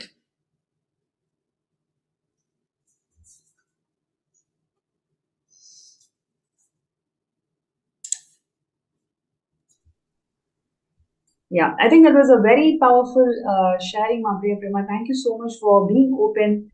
I'm able to feel the intention behind this whole thing. Is all about there are so many men and women out there. Every time they hear the story, they hear the story of coming back. They heard the story of yes, you can do it. That's exactly when Swamiji graces you and gives you that intelligence to come out of it. So we all need to move small toys, and Swamiji is going to move planets for all of us.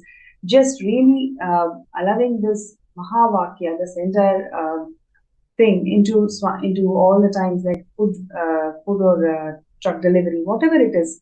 Whenever we representatives, really ensuring that they have the kumkum, they have the earrings, they want to put the nose rings, and things that's been blessed by Swamiji over the years. So let's take this now at the moment and start pinning down all the different.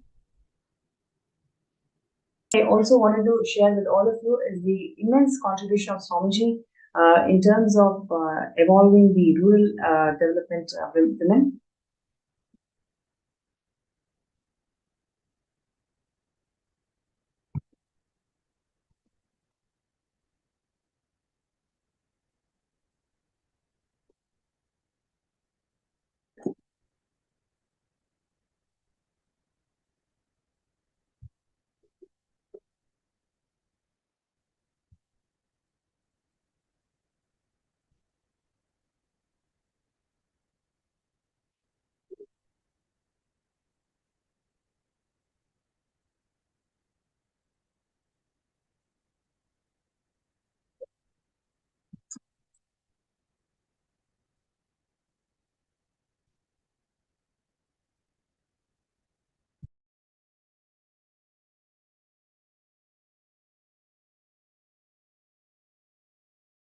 Yes, you can see this powerful expression of Hindu feminism when Ma Priya Prema was sharing, and she also touched upon the various initiatives that Swamiji has given to the world, whether it's in terms of education, right? So, how many of you know that 1 in 5 children, especially women, they don't have basic access to basic invitation to action. So therefore, we may have to really wait for a few days. And once the blessings has come through, we will definitely work on presenting a case study where we can literally eradicate the violence against women in every single diaspora. And here, what you're seeing is the indigenous women. especially they are liaising with the Sri Kailas for indigenous women. So they are liaising with a couple of more people who you feel that they should be on board. And the next is the Aboriginal and traditional agriculture of Hindus hails from India itself. That is why I am extremely active. Everything that is needed, it's already there. That's amazing.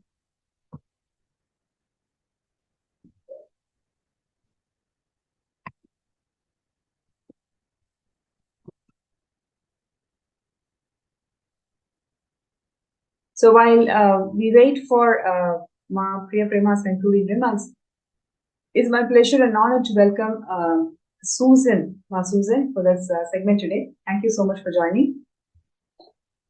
Thank you, Ma. Thank you for the invitation. Beautiful. Ma Susan, would you like to share about yourself, the brief journey of who you were and what were your ideas and how those ideas really matured after Swamiji opened this for the whole public?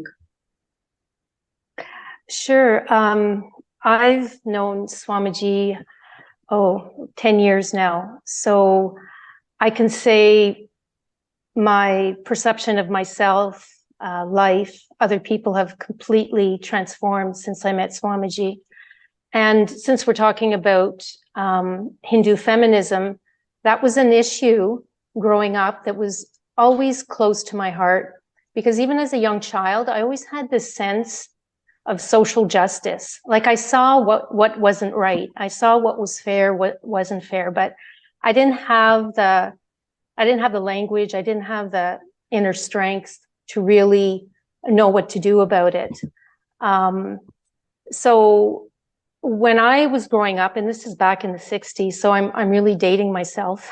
It was a different time, but it was also a time where women were starting to have more of a voice. But as you mentioned earlier, feminism was often framed within a competition. It was a competition against men. It was like men were doing bad things and women were often, and even myself, I remember being like, my inner space was that of anger and frustration. And then I realized as I got older and a teenager, and then in my career, I knew a few women that were feminists. And there was one organization in particular, and it was like kind of a radical feminist organization. But I realized that there was a lot of anger. It was us against them. And then I observed that the women within this organization started having arguments and fights amongst themselves. And it was only when I was getting ready for today's presentation, and knowing Swamiji, I have a better understanding of what was going on. And what Swamiji did for me and is doing for the world is really transforming that inner space. So do we have an inner space of powerlessness, of anger, of frustration, of unfairness? And we just have to turn on the news today to be overwhelmed with frustration and anger at what's happening. But that is not going to help me. That's not going to help you, and that's not going to help the world. So Hinduism has provided me with like that open architecture, that deep healing energy, a shift in cognition, a shift in my inner space where it's no longer a battle. And the violence, when we talk about, violence against women, to be honest, what I was holding on to most of my life was violence against me. And it was Swamiji that puts up very gently and with a lot of compassion that mirror. And so what am I like? How do I get out of my own way? How do I move away from those powerless cognitions? How do I move away from my self-destructive patterns? How do I move away from, like growing up, I just wanted to be we call them a wallflower. I just wanted to kind of blend in the background. I didn't want to stand out. And I had this real fear of speaking in class when I grew up. That didn't go away. There was a real fear of public speaking. And then through Swamiji, I found out, oh my God, that's one of my uniqueness. That's my unique manifestation of the divine feminine, is to be able to express myself and to be able to help others discover that innate feminine, divine feminine energy. And what is that? That's the nurturer. That's the cosmic mother. That's the ability to love yourself and to heal yourself. And then once I was able to do that, then I'm able to be of service to others. So in my life right now, I think one thing that's really a major shift for me is 40 years of work before I retired. Well, I guess sort of retired. And because of Swamiji, I'm, in the process of launching a business. So even after 40 years of work, I realized that my real career has yet to start. And like everyone else, I bought into the ideals of conventional society. That ideal, like it was sold to me my whole life, and I was really, really looking forward to it. And some of you might relate to this, was like the Freedom 55. It was like a massive marketing campaign. It was all about early retirement, if you can retire between 55 and 60. And, we did everything that was expected of us. We worked hard, we went to careers, we had the family, we had the house, we had the t-shirt, you ticky box everything. And then you're like, okay, I do all that. I work really hard. It's kind of drudgery. And then I get to retire. And it was like, oh, I get to, run on the beach with my husband, just like in the advertisement, and you've got the wind in your hair and everything's lovely. However, reality is something different. And I noticed that for a lot of retirement, really to becoming, fat, frumpy, and frustrated. And so instead of retiring, I'm going to start a business. And I'm going to start a business that the underpinning is all about enriching, unconditional love, nurturing, and really sharing with the world Swamiji's teaching and Hinduism. Otherwise, like I too, without Swamiji, it's really, really clear in my mind, I would be doing what everyone else was doing. And I might have been on the fast track to being, fat, frumpy, and frustrated myself. But with Swamiji, that's not going to happen. And that's not, like, retirement is not, and Swamiji is very clear about that. He says, if you retire, or you're just waiting to die, you're just putting in time. However, if you are open to enriching and internalizing that divine feminine energy, whatever you want is waiting for you, regardless of your age, whether you want to start a business at 20 or 40 or 60 or 70. And so what does that give you within the context that I'm living and within the inner space that Swamiji has provided is freedom. That's really freedom, is to be able to manifest what I want. And what do I want? I want to have high energy.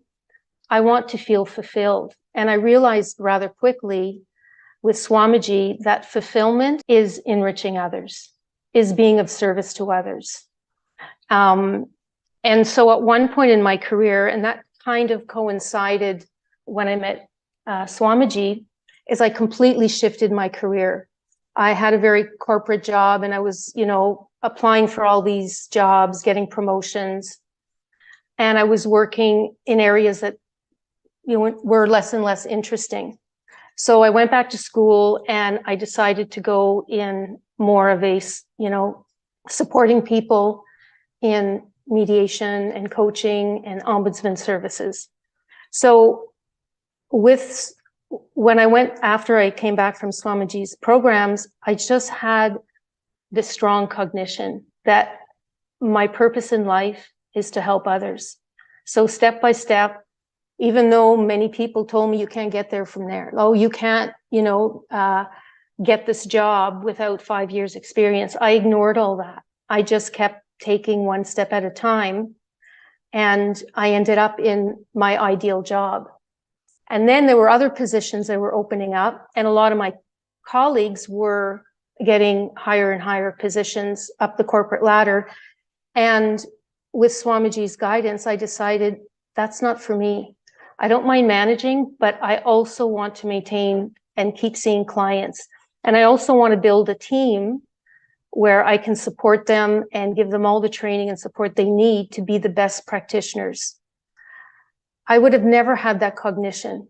I would have just retired everyone else, and also managed my stress like everyone else. And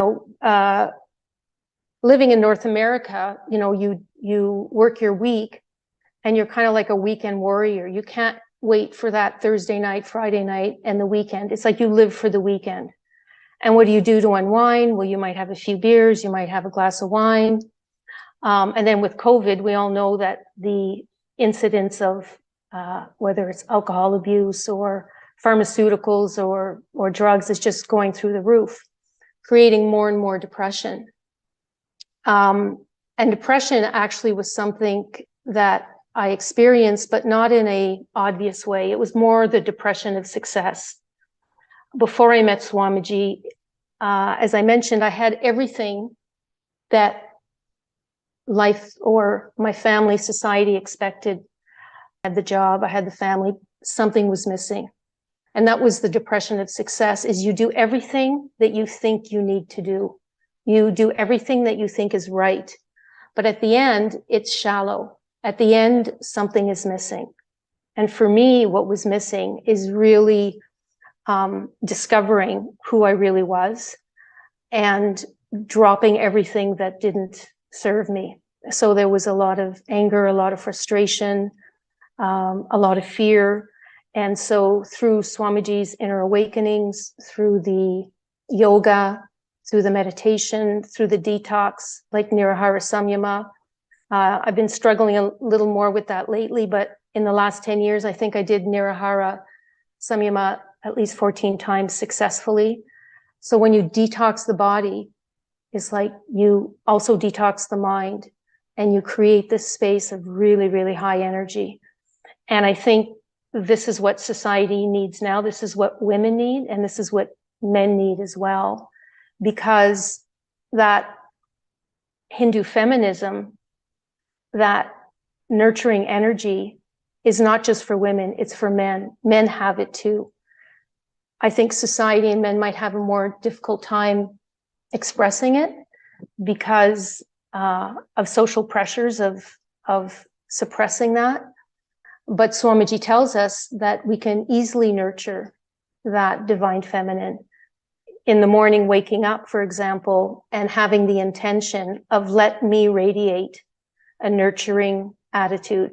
Let me enrich my friends, my family. Let me have the context, that inner context of enriching others when I do the steps to start my business. And that intention is really powerful. The other way of connecting with that Devi energy is just nurturing, whether you're raising children or helping the elderly or taking care of animals, all that is nurturing. All that gives you a different experience. For me, honestly, without Swamiji's initiations and blessings and eternal patience, I would have been where I was 10, 12 years from now. Whereas right now, I can see that, you know, I have another, 20, 30 years of work in me, but not work drudgery, not work I have to do it, but from a space of, let me express that Devi energy. Let me express my uniqueness, because we all have a gift. It's all there. And I'm fortunate enough to have had that support, that real support, and a completely different understanding of feminism. Feminism not based on competition, not based on anger or violence against anybody, but a real powerful space and a powerful cognition. And that is very much what the world needs today. And it's one person at a time, one decision at a time, one day at a time. So yeah, it's been a remarkable journey.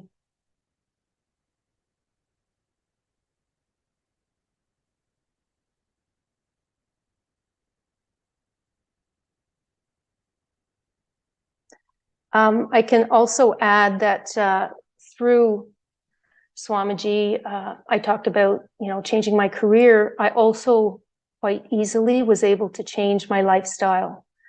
And that is very much part of Hinduism. And stopping the violence, because violence is not, we think of it, someone hitting you, but it's the psychological, it's the words that you tell yourself and others. And it's also the food that you eat. So I became vegan. And I dropped, it's been a long, long time since I've had anything to drink. There's no recreational drugs. It's a completely different way of eating and being. And I never missed the old way. I never missed, people going out and going to the pub. And it took a while because people were always saying, oh, you're not drinking. And it actually would upset some people that I wasn't partaking. But for me, I've never looked back. And talking about having, a beautiful inner space and energy, taking away all these toxins was really, really important for me. Yeah. And it's nothing I miss at all.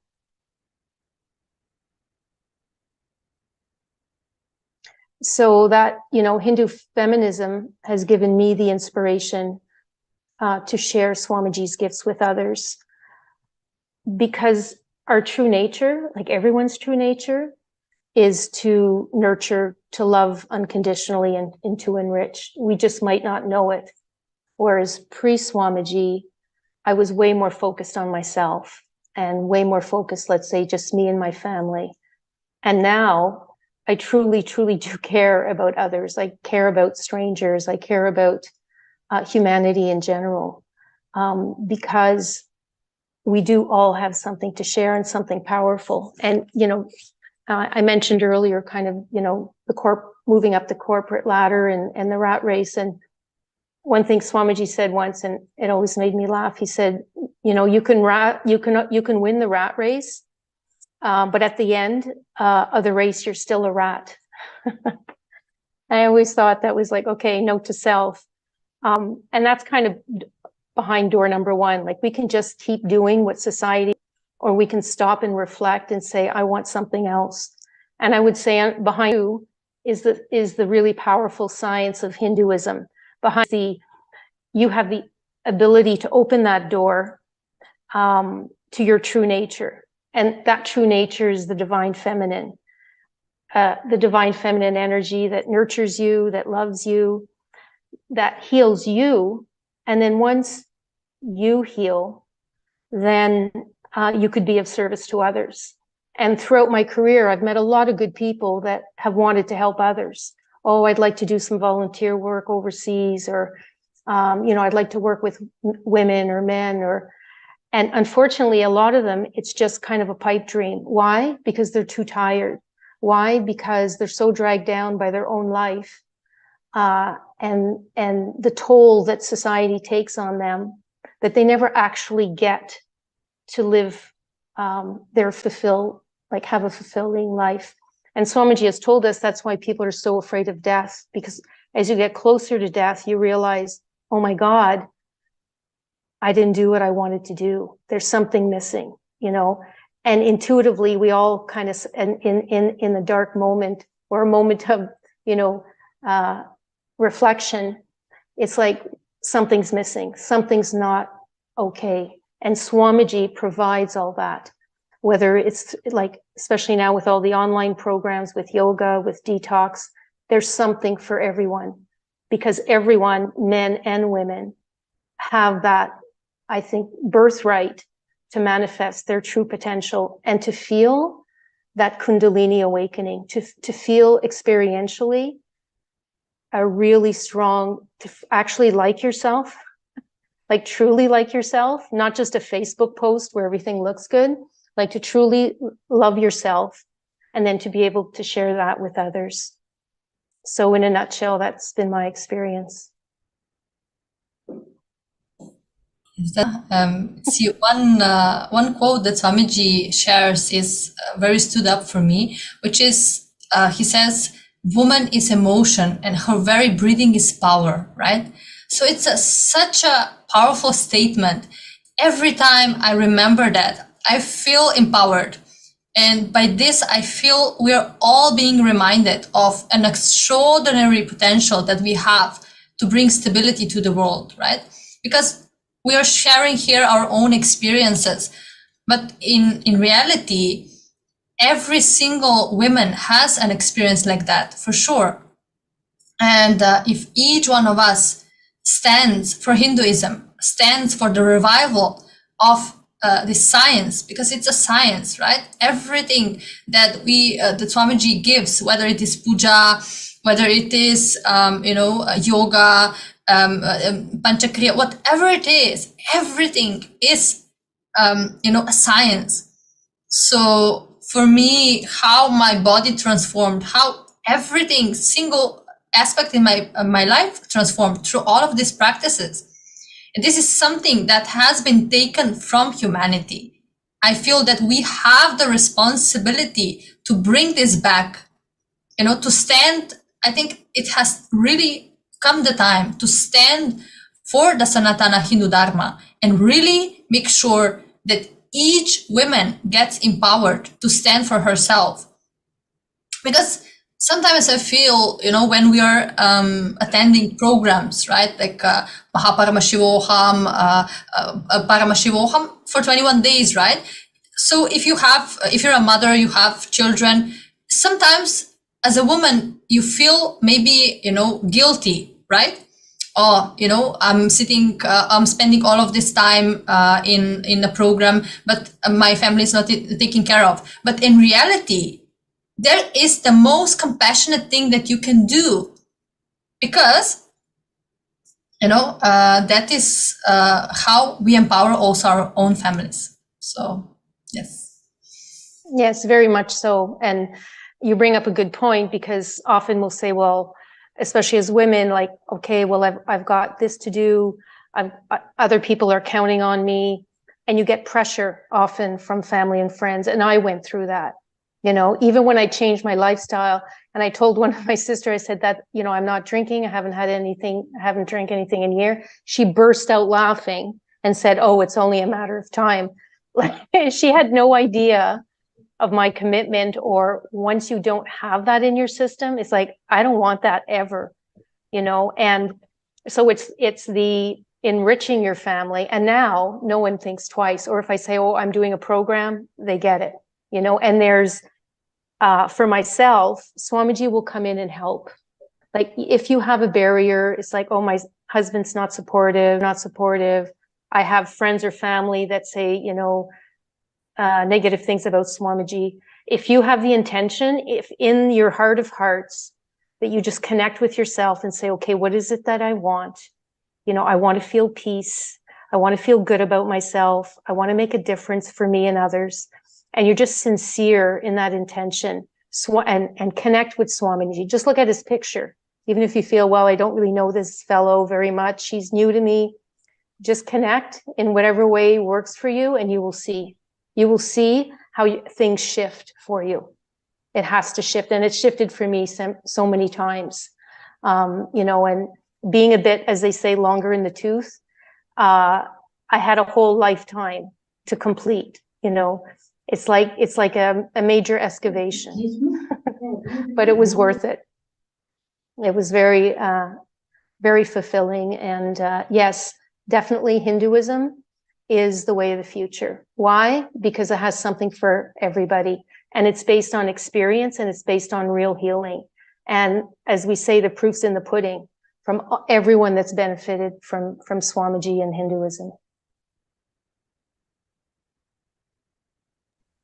Yes, and what we are seeing today is the story of two beautiful women who have gone through huge things in life, but how they're able to empower themselves by teachings, and how Swamiji has really shifted them from within and gave a complete new perspective, new dimension, and how they've evolved themselves in different leadership positions in life today. The value of Hindu feminism, that what we are seeking today, is something so phenomenal, and there are huge number of contributions that Swamiji has done to empower feminine consciousness. So we can take a look at some of them.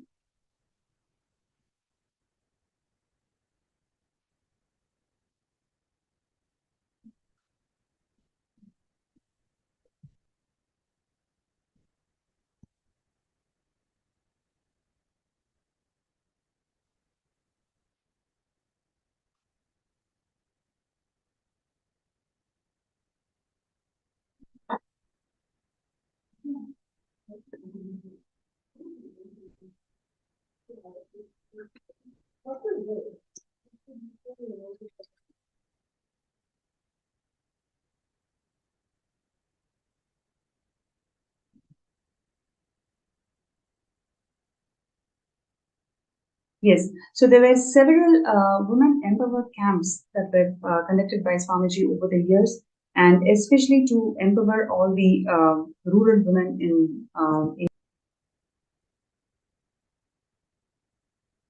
And what you're seeing here is the courtyard sessions where the Balasans, female Balasans, are empowered and initiated to manifest powers.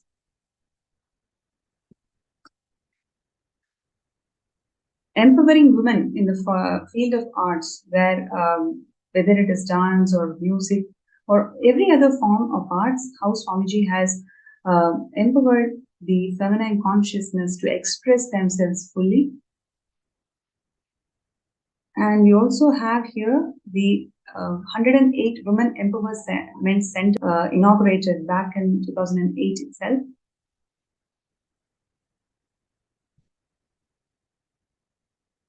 Yes, what you're seeing here are the pictures from 2009 Women Empowerment Centers. And these are all the various programs that Swamiji conducted, and where the rural women, especially, they were benefited by this cause.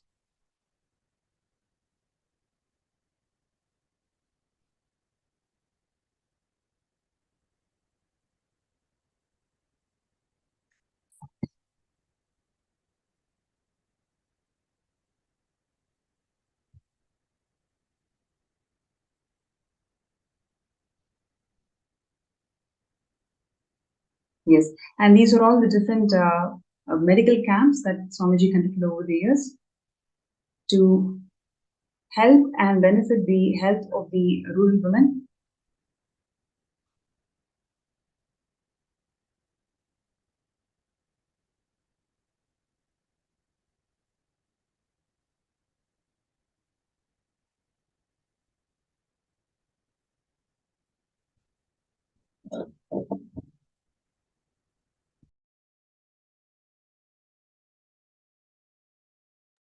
Once again, these are all the various programs that Swamiji has conducted over the years to empower women to their full potential, whether it is in terms of spiritual counseling or helping them in their livelihood, advancing arts, especially the Hindu art forms.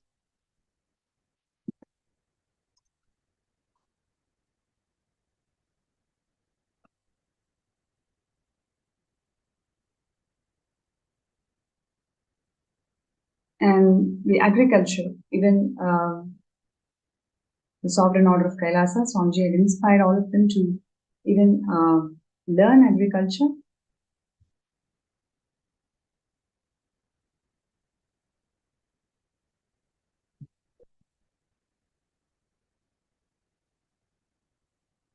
And, the Kailasa temples worldwide has empowered the women to perform the temple rituals. This is probably the Vedic temple where for the first time the women are empowered to perform temples, Hindu rituals by themselves.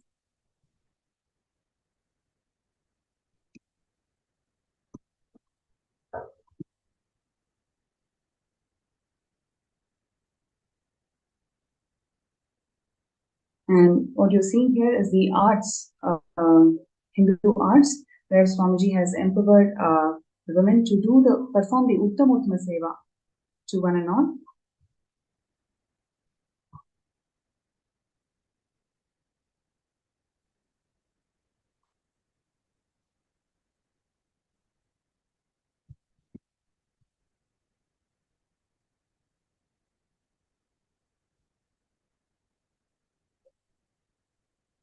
Now, to accomplish this goal of robust, sustainable, balanced, and inclusive growth in society, what Swamiji is doing is incredible contributions by reviving the true spirit of Hindu feminism. What we saw today, whether it is Priya Prema or Susan's journey, has been so touching, so many lives today. It's mainly because how they have come out to express what they've gone through in lives and how there is solution for everything. And like what Swamiji has many times shared with all of us, Hinduism has solutions for every single problem out there, especially whatever the world is facing.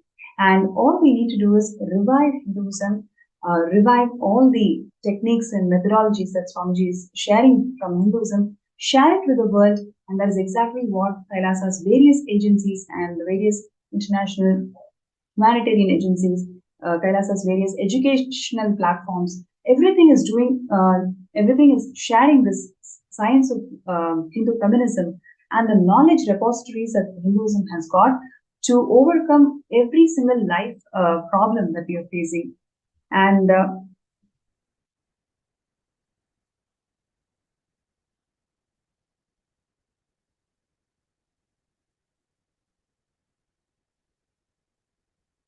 I'm just looking through the comments in various platforms.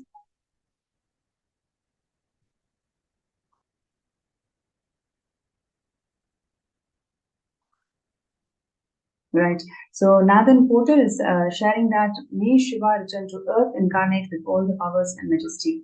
Is true to what Swamiji has incarnated, and he is reviving this whole Sanatana Hindu Dharma to its original glory. And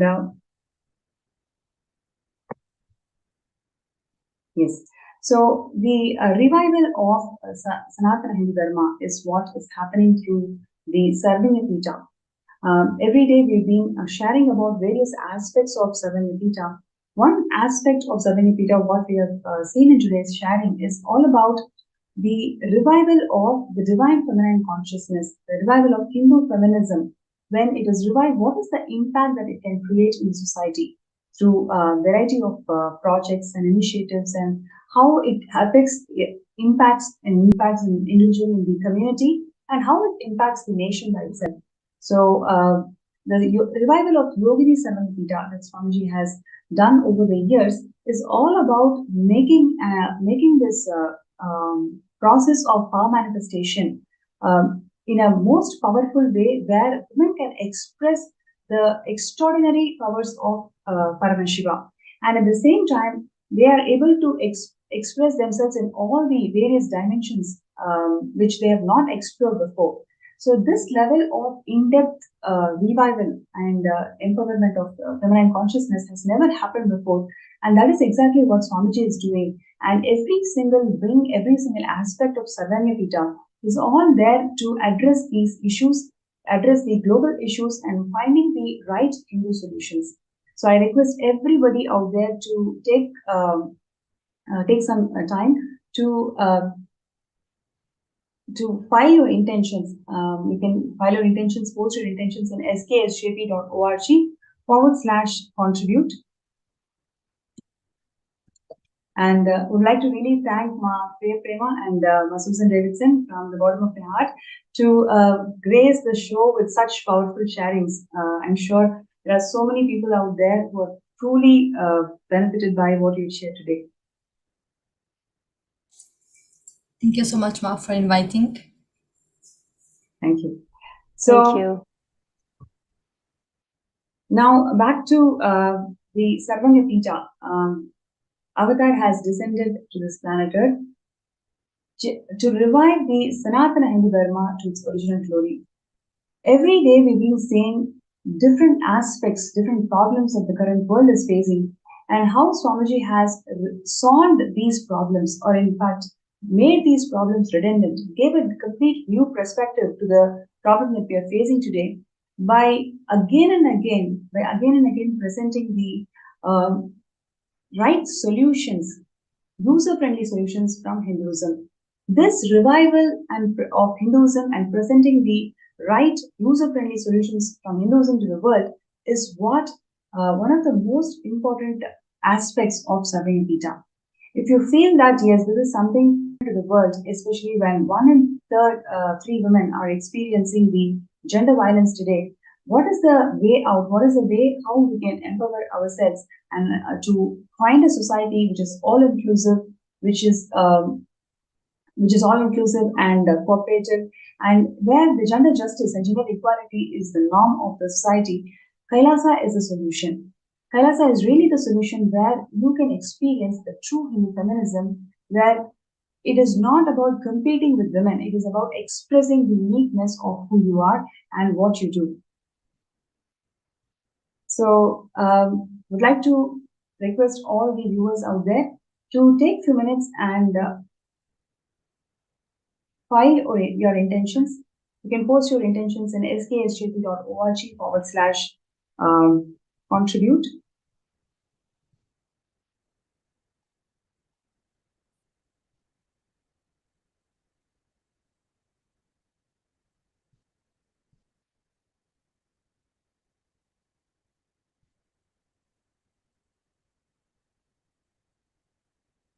Yes, let's take a few minutes to post our intentions. To post our intentions in sksjp.org/contribute.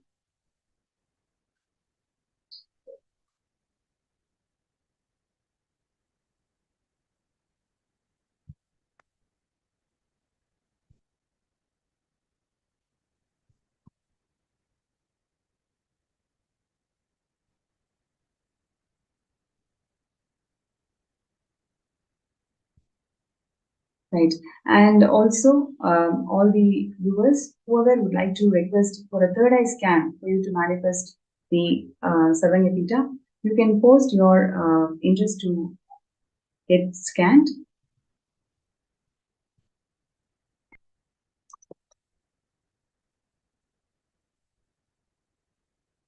So everybody who's interested to get your third eye scanned, to move the obstacles, whatever is the obstacle, to manifest Sarvayapita, you can post that and we will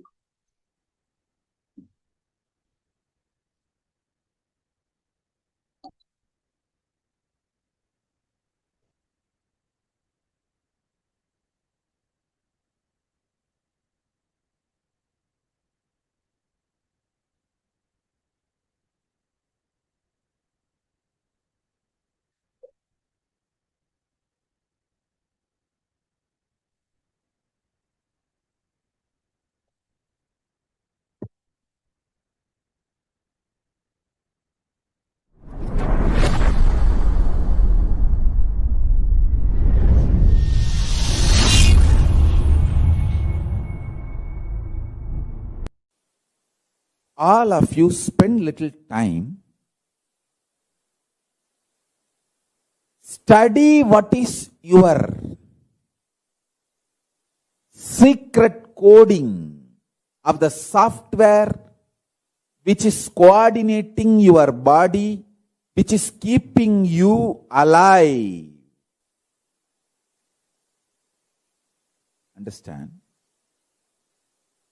I want all of you to know, you can scan your body consciously and scan others' body consciously. It is simply possible. Just little unclutching you need. Practice little unclutching. That's all. That is all. That is all you need. This Pachapatni Vratam, I am planning. You will be having it for 28 days. That will help you intensely to discover the secret software coding with which you are functioning, you operate, you keep your organism alive. If you know that secret code, you can remove all the viruses and all the diseases, disorders. Live forever as long as you want.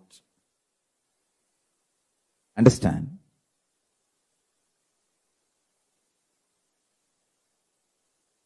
I want all of you to know, listen carefully. Genetically itself, Hindu women carry this knowledge. This knowledge is in the DNA of Hindu women.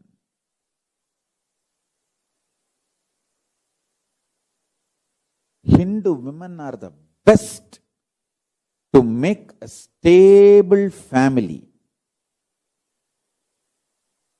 Whether as head of the family or a sannyasi, nun, Hindu women are the best.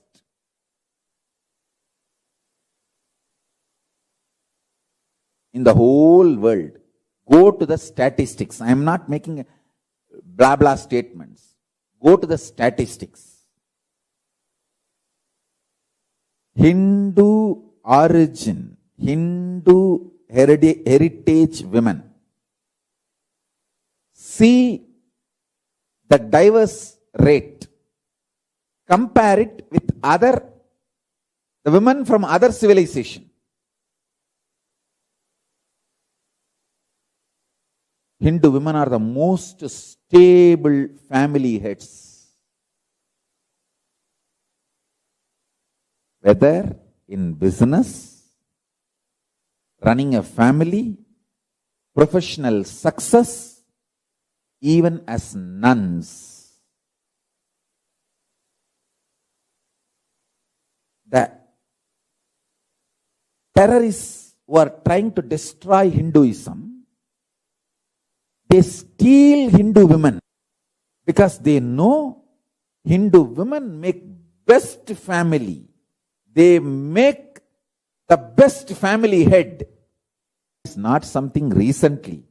For last 1,000 years, our women are stolen. That is why our women decide to jump into fire the moment they feel that they will be stolen by the terrorists and invaders. They commit sati.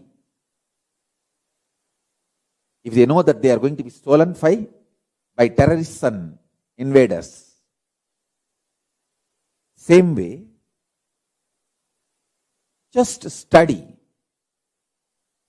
The core part of the Christian nuns is Hindu women converted. Go and study.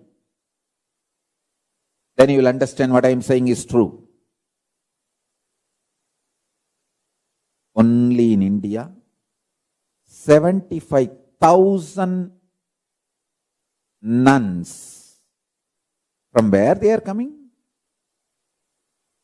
From Hindu civilization, converted.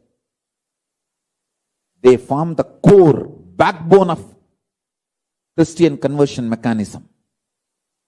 The missionary mechanism. Whether as a grihastha or as professional or as nun, Hindu women are the best.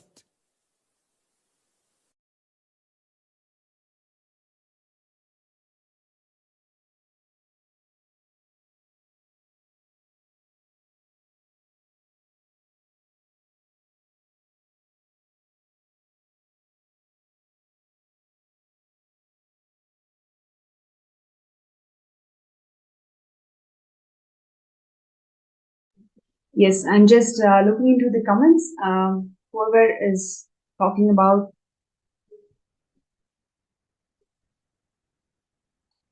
the Hindu feminism segment, thank you so much for the guest speakers who came and shared their valuable life journey. And now let us go to the power manifestation session where I'm going to scan people, whoever is feeling stuck in manifesting SJP. So Ma Hiranmayi has asked for a scan, Nithyananda Ma. So let us please sit straight, chant Mahavakya. Om Nithyananda Paramo Om Paramashivam Om Nithyananda Paramashivam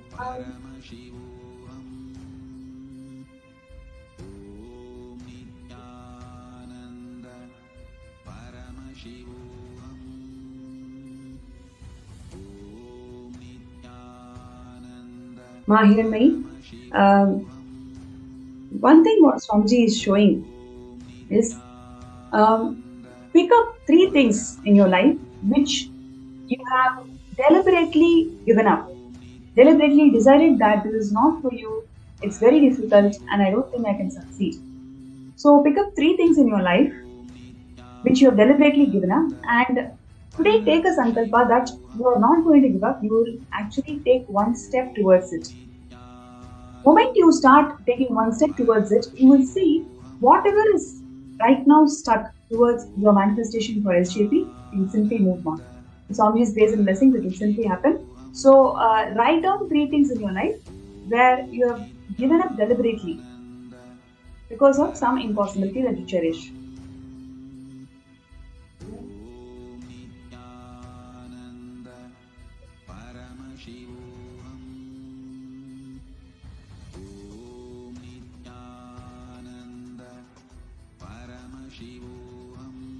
So I request anybody else, whoever is requesting for a third eye scan, you can post that in the MPSN group or in the YouTube live chat.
Yes. So with this, we come to the end of this session, and we will get ready for the Darshan, the Bhava Samadhi Darshan of the Supreme Pontiff of Hinduism, Bhagavan Nithyananda Paramashivam, manifesting as the Samhara Murthis. So requesting all the participants and viewers to get ready for the Darshan. Visualize, meditate, connect with him. He is a living, alive being.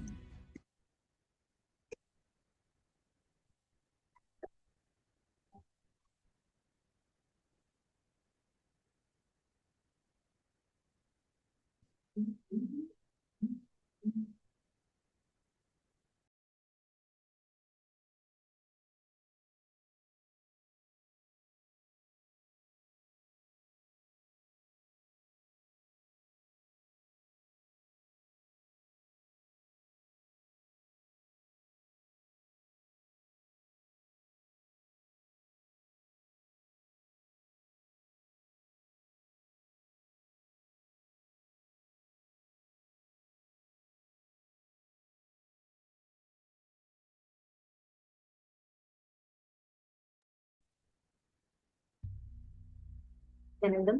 We had such a beautiful sharing by Manitya Priya Premananda and Ma Suzanne Davidson.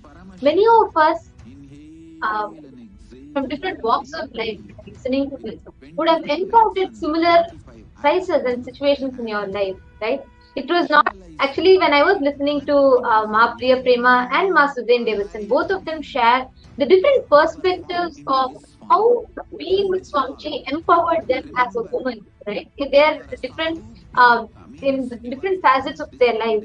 And I just remembered how so many people, I have seen so many, I have heard from so many people who have experienced, who were from different walks of life, who have experienced phenomenal healing and empowerment after coming to Swamiji. Here, I can see so many of you. I have heard from Jyoti Konda. I've heard from so many of you that are here right now.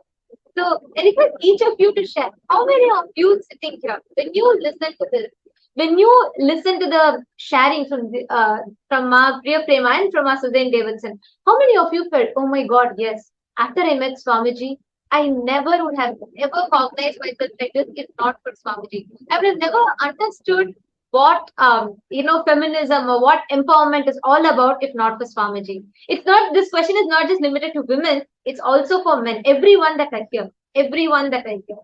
So I request all of you to share with us, how have you felt empowered after you met Swamiji? What did you feel as, the strength or the empowerment that happened in your inner space after you met Swamiji? Because many times the cultural upbringing that we have, the societal upbringing that we have, feeds us into with multiple of these ideas, be it related to gender, be it the all the pressure that society adds us about gender, about being whichever, right? There's so much of pressure. You have to be a certain way, and we're all stereotyped. Genders are stereotyped, and a lot of this, many of us face. It can be because of your religious identity, your cultural identity, your gender-based identity, or your belief. It can be any of this, but many of us have multiple times faced this in our lives. So I request every one of you here that are sitting with us to take a few minutes and let us know on. Please go ahead and post on Facebook which aspect have you felt empowered after meeting Swamiji. Ma Supendrananda, Ma Swatantra, Ma Jalandhara Sthitananda, Ma Devika Rani Rapatam, Ma Zeng Shuyon, and Ma Sadashiva Yogini, Ma Nitya Naresha. I request everyone here, Ma Durjati and Ma Yoga Malar. I request everyone, Ma Sally Chen, Besant Tekeste, Ma Brahmanyana, Ma Margarita, Ma Hilde Jararet, and Ma Abha Sharma. Wow, there's a lot of you that are sitting here. Rahul Aswani here. So I request all of you to take next few minutes. Please post on Facebook which aspect did you feel is unique. Your introduction about understanding what is gender equality, or understanding about the how in multiple times where the society has conditioned you a certain way, how after meeting Swamiji you felt empowered and you were able to break that path, you were able to tread that path into a completely successful and healed aspect of yourself. I request every one of you to share this. I'm sure everyone here has a story to tell. Everyone here, like what we heard beautifully from Ma Priya Prema or Ma Suzanne Davidson, I'm sure everyone here has.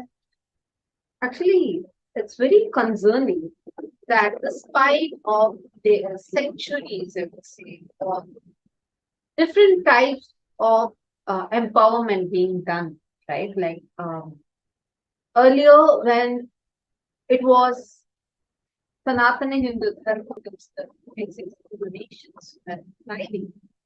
And at that time, having women and where women were worshipped, Even in our scriptures, it very clearly says how it and valuable and right.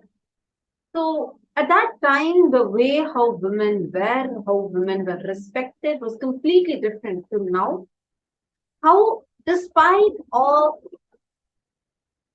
progress in recent years, women still face many barriers to empowerment. These can include discrimination, lack of access to education, healthcare, cultural norms that limit women's roles and opportunities. And if you actually go into the root of this whole thing, it starts from the fundamental cognitions that we carry about ourselves, that we carry about women, the cognitions that we carry, how we hold ourselves, how we hold others, and what society teaches us to believe. The mentality needs to be transformed. Very beautifully, Swamiji has explained, saying how it is not about equal opportunity alone. It's not about, okay, say that, okay, I'm being a woman, that this. That alone is not the thing of a real empowerment. It is about you discovering your ultimate power, awakening that divine feminine consciousness in you, and from within being empowered. And you have the ability to progress in your life, take decisions in your life, have the ability to handle, digest things in your life, and build yourself strong, powerful. Actually, that's it. It's very beautiful. Shastra Pramana attributed Manusmriti, where the verse beautifully says, Yatra Narya Supujyante Ramantre Tatra Devataha, Yatraustu Na Pujyante Sarvas Tatra Phala Kriyaha. It says, where women are honored, divinity blossoms there. Wherever women are dishonored, all action, no matter what, how noble it may be, remains unfruitful.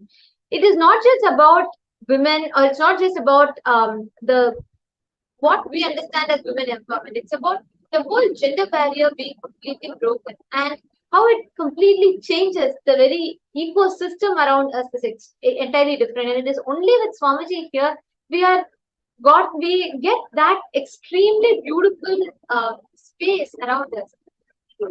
Actually, if you see, right, the kind of trauma and the emotional abuse that women go through, actually not just women, anyone in this gender discrimination, people that are victims of this gender discrimination, whether the kind of trauma or the abuse, physical and mental health issues that arise as a result of these abuse.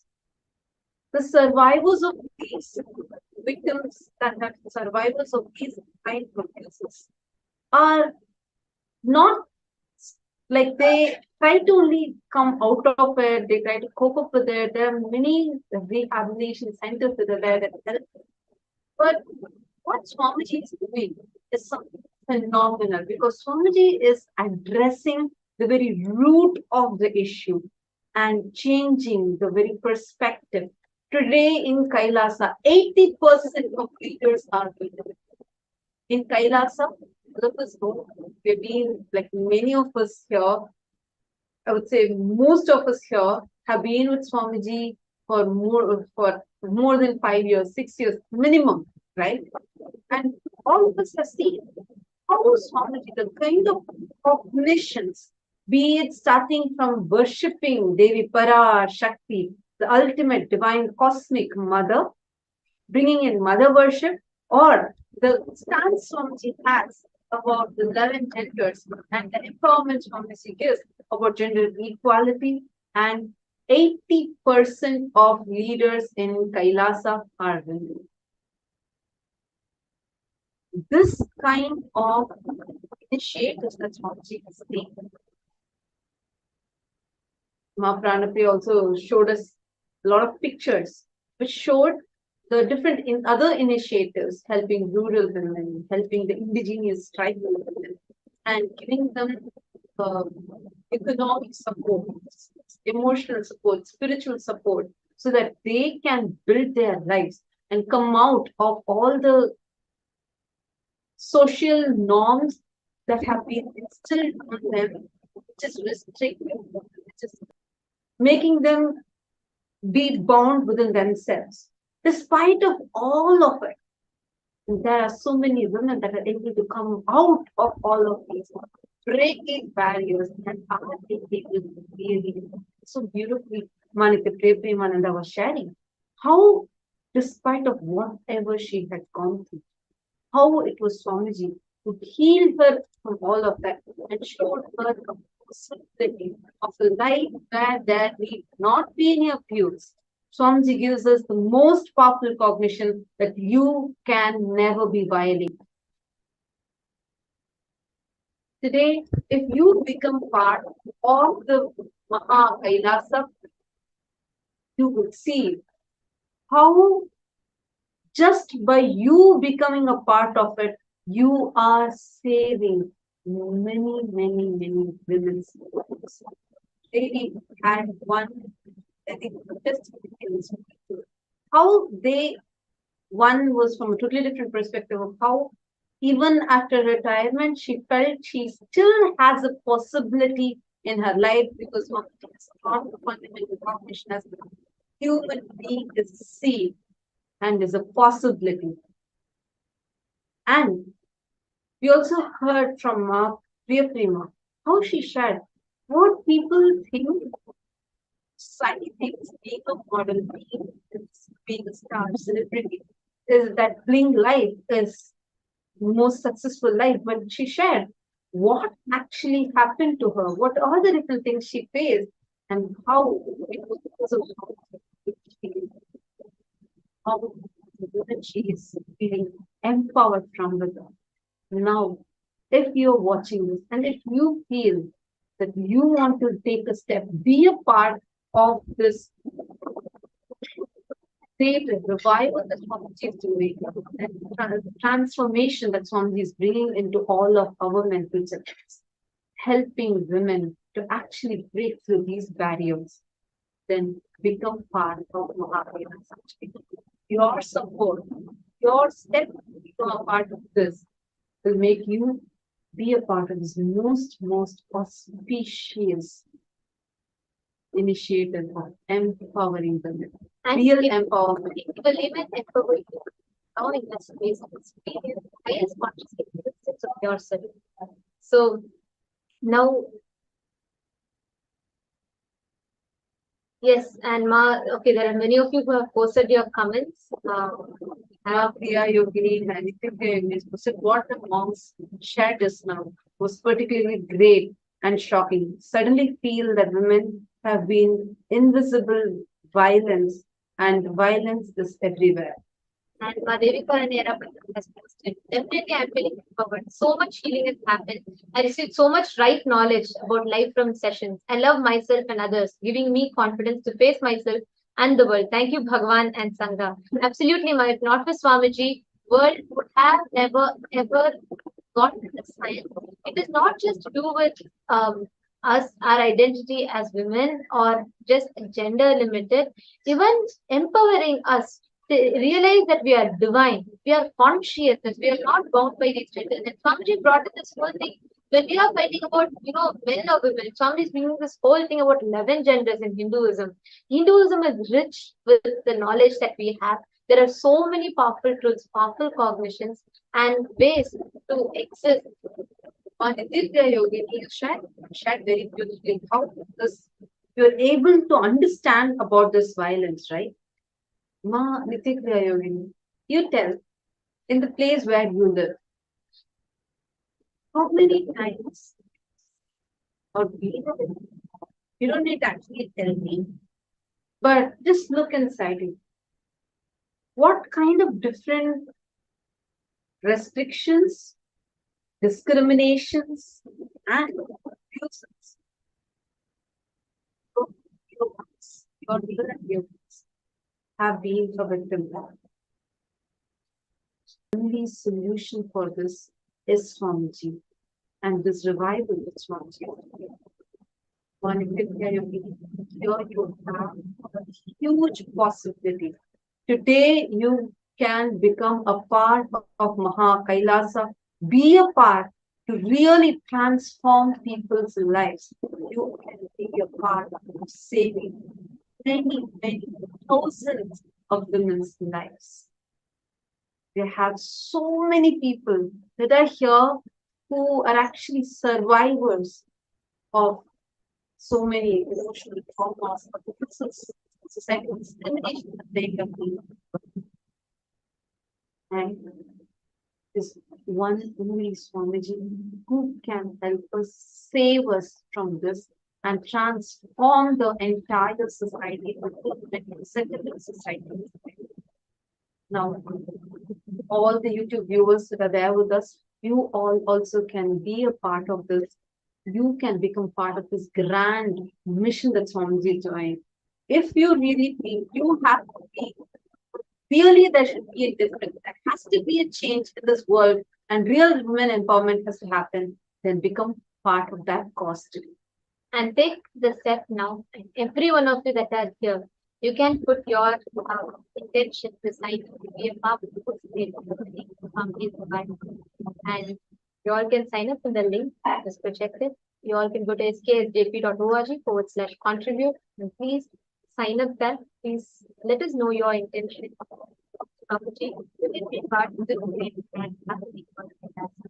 And now with this, it is time for all of us to get ready to enter into the Bhava Samadhi Darshan. I know everyone sitting here are waiting to receive the Bhava Samadhi Darshan. Today, we are going to be having the darshan of the forms of Paramashiva, the ferocious forms of Paramashiva, as Virabhadra, as Samhara Murthy, as Matsya Samhara Murthy, and Simhagna Murthy, and a lot of different forms of Paramashiva.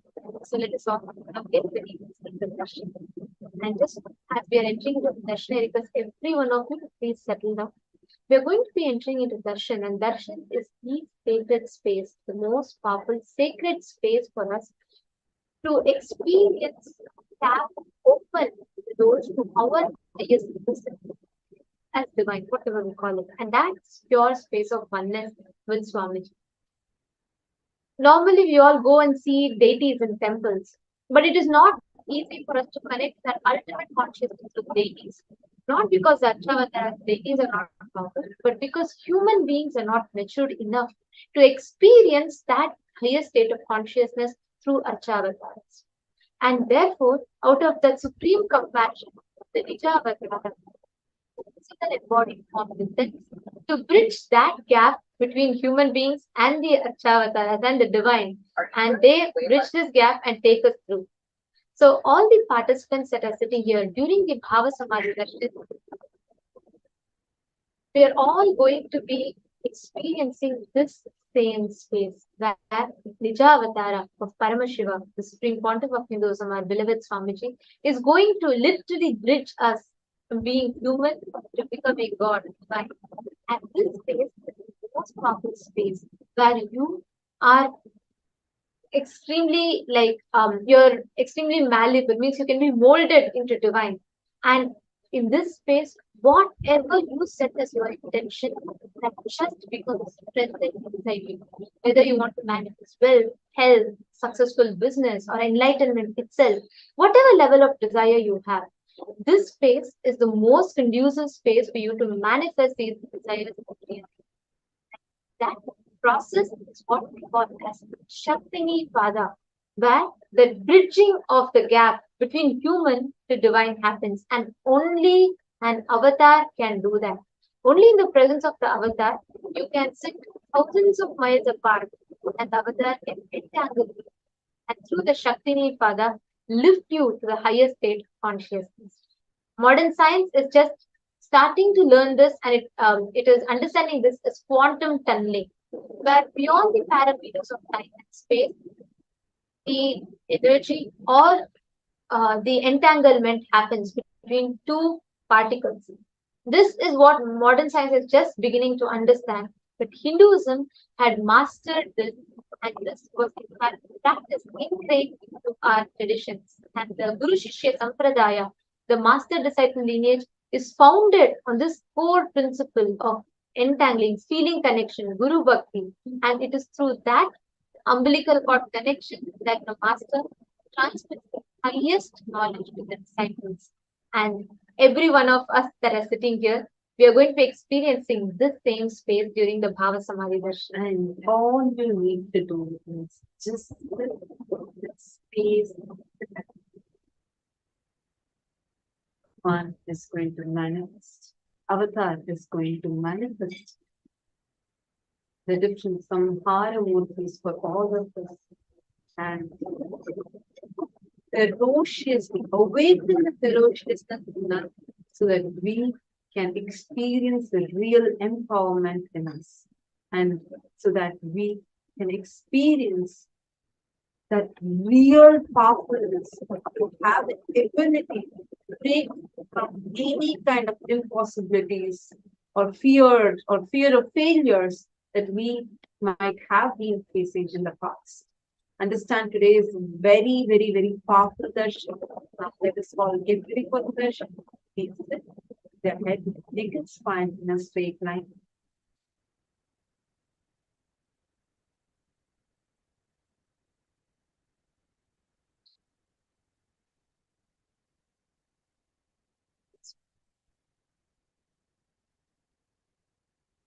Chanting the Mahavakya.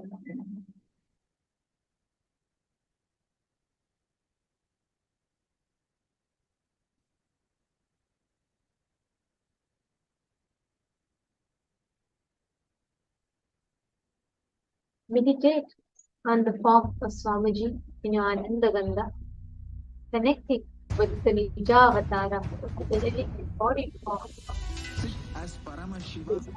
Inhale and exhale. Nithyananda Paramashivam. Visualize, meditate, connect with him. He's a living Nithyananda being. Paramashivam.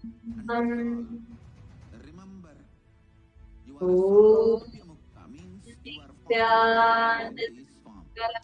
Paramashivam. I am initiating Salokya Mukti.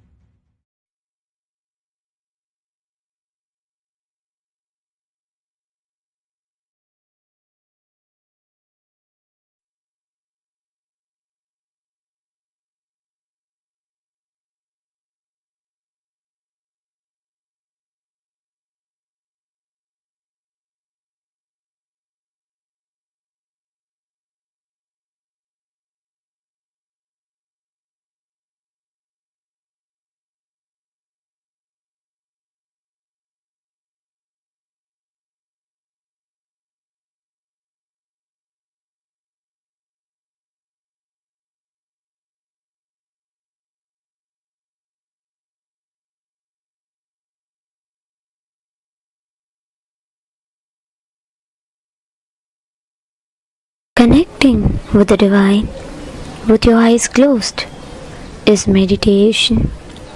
Connecting with the divine with your eyes open is darshan.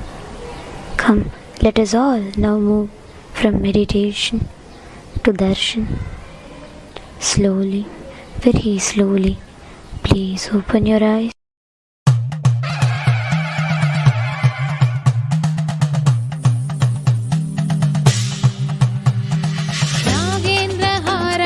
त्रिलोचनाय भस्माङ्गरागाय माहेश्वराय नागेन्द्रहाराय त्रिलोचनाय भस्माङ्गरागाय माहेश्वराय नित्याय शुद्धाय दिगम्बराय तस्मै नकाराय नमः शिवाय नमः शिवाय नमः शिवाय नमः शिवाय नमः शिवाय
पञ्चाक्षरमिदं पुण्यम् यः पठे शिवसन्निधौ शिवलोकमवाप्नोति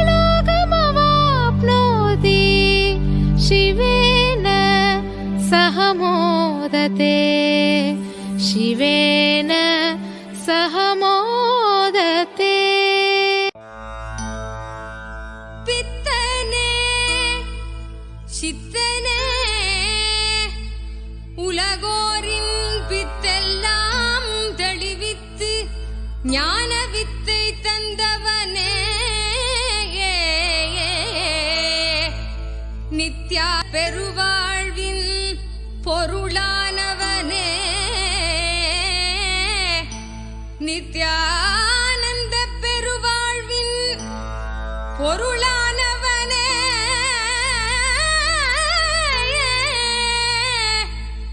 தியானக்கரம் நீட்டி எம்மை ஆண்டு கொண்டவனே அருள் தருவாய் நித்யானந்தனே.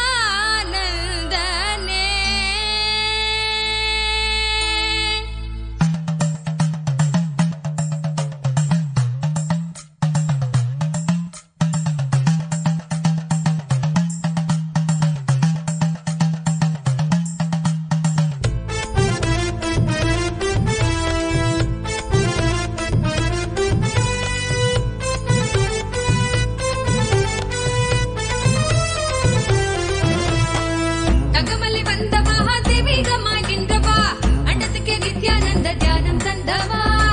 தங்கமலை வந்த மகாதேவிகமாய் நின்றவா அண்டத்துக்கு நித்யானந்த தியானம் தந்தவா. கட்டி தரும் நித்யானந்தன் தியானம் தன்னை செய்தாலது பக்தியோடும் ஸ்ரத்தையோடும் நித்யா உன்னை பூஜிப்பது. பல நாள் தவமோ பல நாள் நித்யானந்தன் ரூபம் இன்று இறையே குருவின் உருவில் வையம் காக்கும் எண்ணம் கொண்டு தங்கமலை வந்த மகாதேவிகமாய் நின்றவா அண்டத்துக்கு நித்யானந்த தியானம் தந்தவா.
மகிழ என்னாலும் ஆனந்த மழை அருளாய் பொழிவான் தெய்வீகம் தன்னை தந்திட தகமலை வந்தவா தெய்வீகமாய் நின்றவா அண்டத்துக்கு நித்யானந்த தியானம் தந்தவா தங்கமலை வந்தவா தெய்வீகமாய் நின்றவா அண்டத்துக்கு நித்யானந்த தியானம் தந்தவா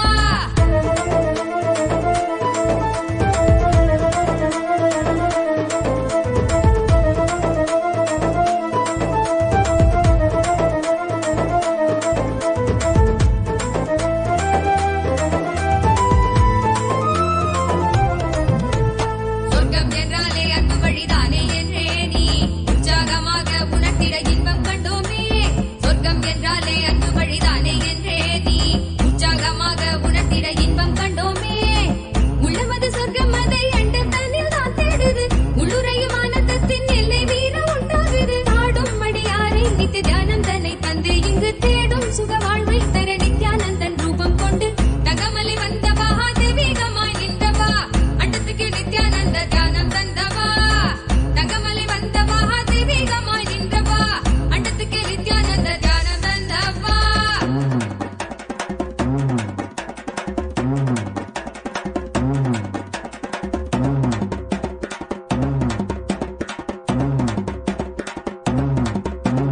உள்ளுக்குள் உண்டாகும் நித்ய ஆனந்தம் கண்டாலே உள்ளம் தெய்வீகம் கொண்டாடும் என்றாய் நித்யானந்தா நீ கள்ளங்கள் இல்லாமல் கொள்ளும் தெய்வீகம் என்னாலும் எம்மை ஞானத்தின் மெய்வாழ்வில் சேர்க்கும் யுக்தி தந்தாய் நீ உள்ளுக்குள் உண்டாகும் நித்ய ஆனந்தம் கண்டாலே உள்ளம் தெய்வீகம் கொண்டாடும் என்றாய் நித்யானந்தா நீ கள் இல்லாமல் கொள்ளும் தெய்வீகம் என்னாலும் எம்மை ஞானத்தின் மெய்வாழ்வில் சேர்க்கும் யுக்தி தந்தாய் நீ நித்யாவன் பாதம் அதை கண்டாலே போதும் மெய்யானம் வாழ்வில் பொறியாக குடியேறும் அகமும் தெளிந்தே ஆனந்த கூத்தாடி விட குருவாய் வளர்ந்தான் மெய்யானம் எம்புழ்வதிட தகமலை வந்தவா தெய்வீகமாய் நின்றவா அண்டத்துக்கு நித்யானந்த தியானம் தந்தவா தகமலை வந்தவா தெய்வீகமாய் நின்றவா அண்டத்துக்கு நித்யானந்த தியானம் தந்தவா தகமலை வந்தவா தெய்வீகமாய் நின்றவா அண்டத்துக்கு நித்யானந்த தியானம் தந்தவா தங்கமலை வந்தவா தெய்வீகமாய் நின்றவா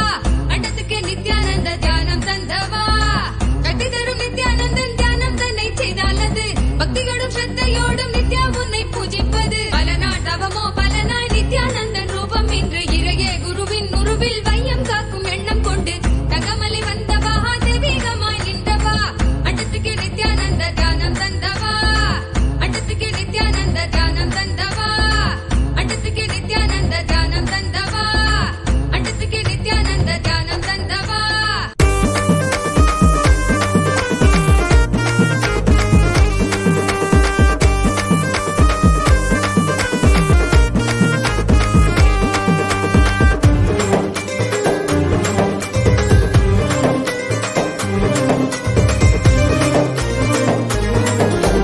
நித்யானந்த சத்குருவின் காலடியை பற்ற மற்ற எண்ணமெல்லாம் ஓடிவிடுமே மனம் கொண்ட எண்ணமோடு குரு நித்யனவன் சக்தி அது வாழ்வில் பெருமே மறந்துமே அப்பன் தந்த தியானமெல்லாம் இது செய்ய சித்தம் சுத்தம் கொண்டிடும் நித்யா அந்த சக்தி சுத்தி கொண்ட சித்தம் தன்னில் ஏறிடும் பின்னே ஆத்ம ஞான கூடுமே வாழ்வே நித்யானந்தமாகுமே ஆத்ம ஞான கூடுமே வாழ்வே நித்யானந்தமாகுமே நித்யானந்த சத்குருவின் காலடியை பற்ற மற்ற எண்ணமெல்லாம் ஓடிவிடுமே மனம் கொண்ட எண்ணமோட குரு நித்யனவன் சக்தி அது வாழ்வில் பெருமே மறந்துமே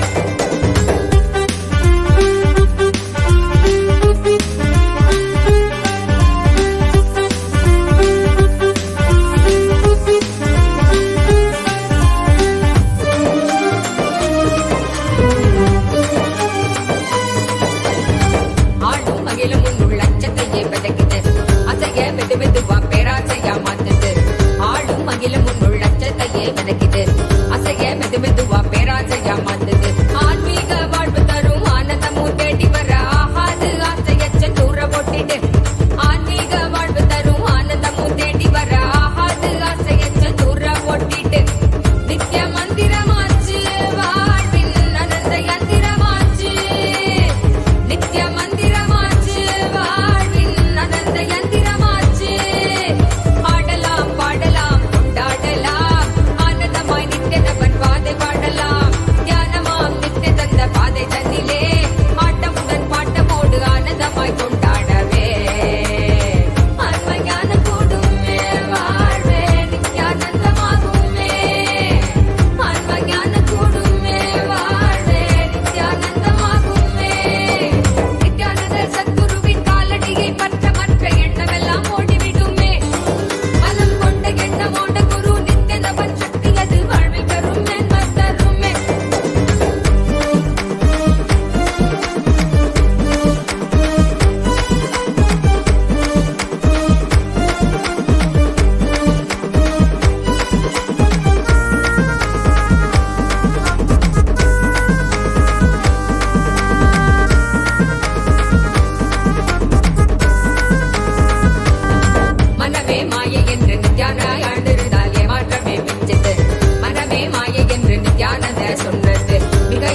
அகந்தை ஓடிவிட ஆனந்தமாய் ஆடிடு ஆனந்த வாழ்வு காண நித்திய தந்த வழியிடு அகந்தை ஓடிவிட ஆனந்தமாய் ஆடிடு ஆனந்த வாழ்வு காண நித்திய தந்த வழியிடு உருவம் இல்லாது உள்ளே பொங்கி எழும்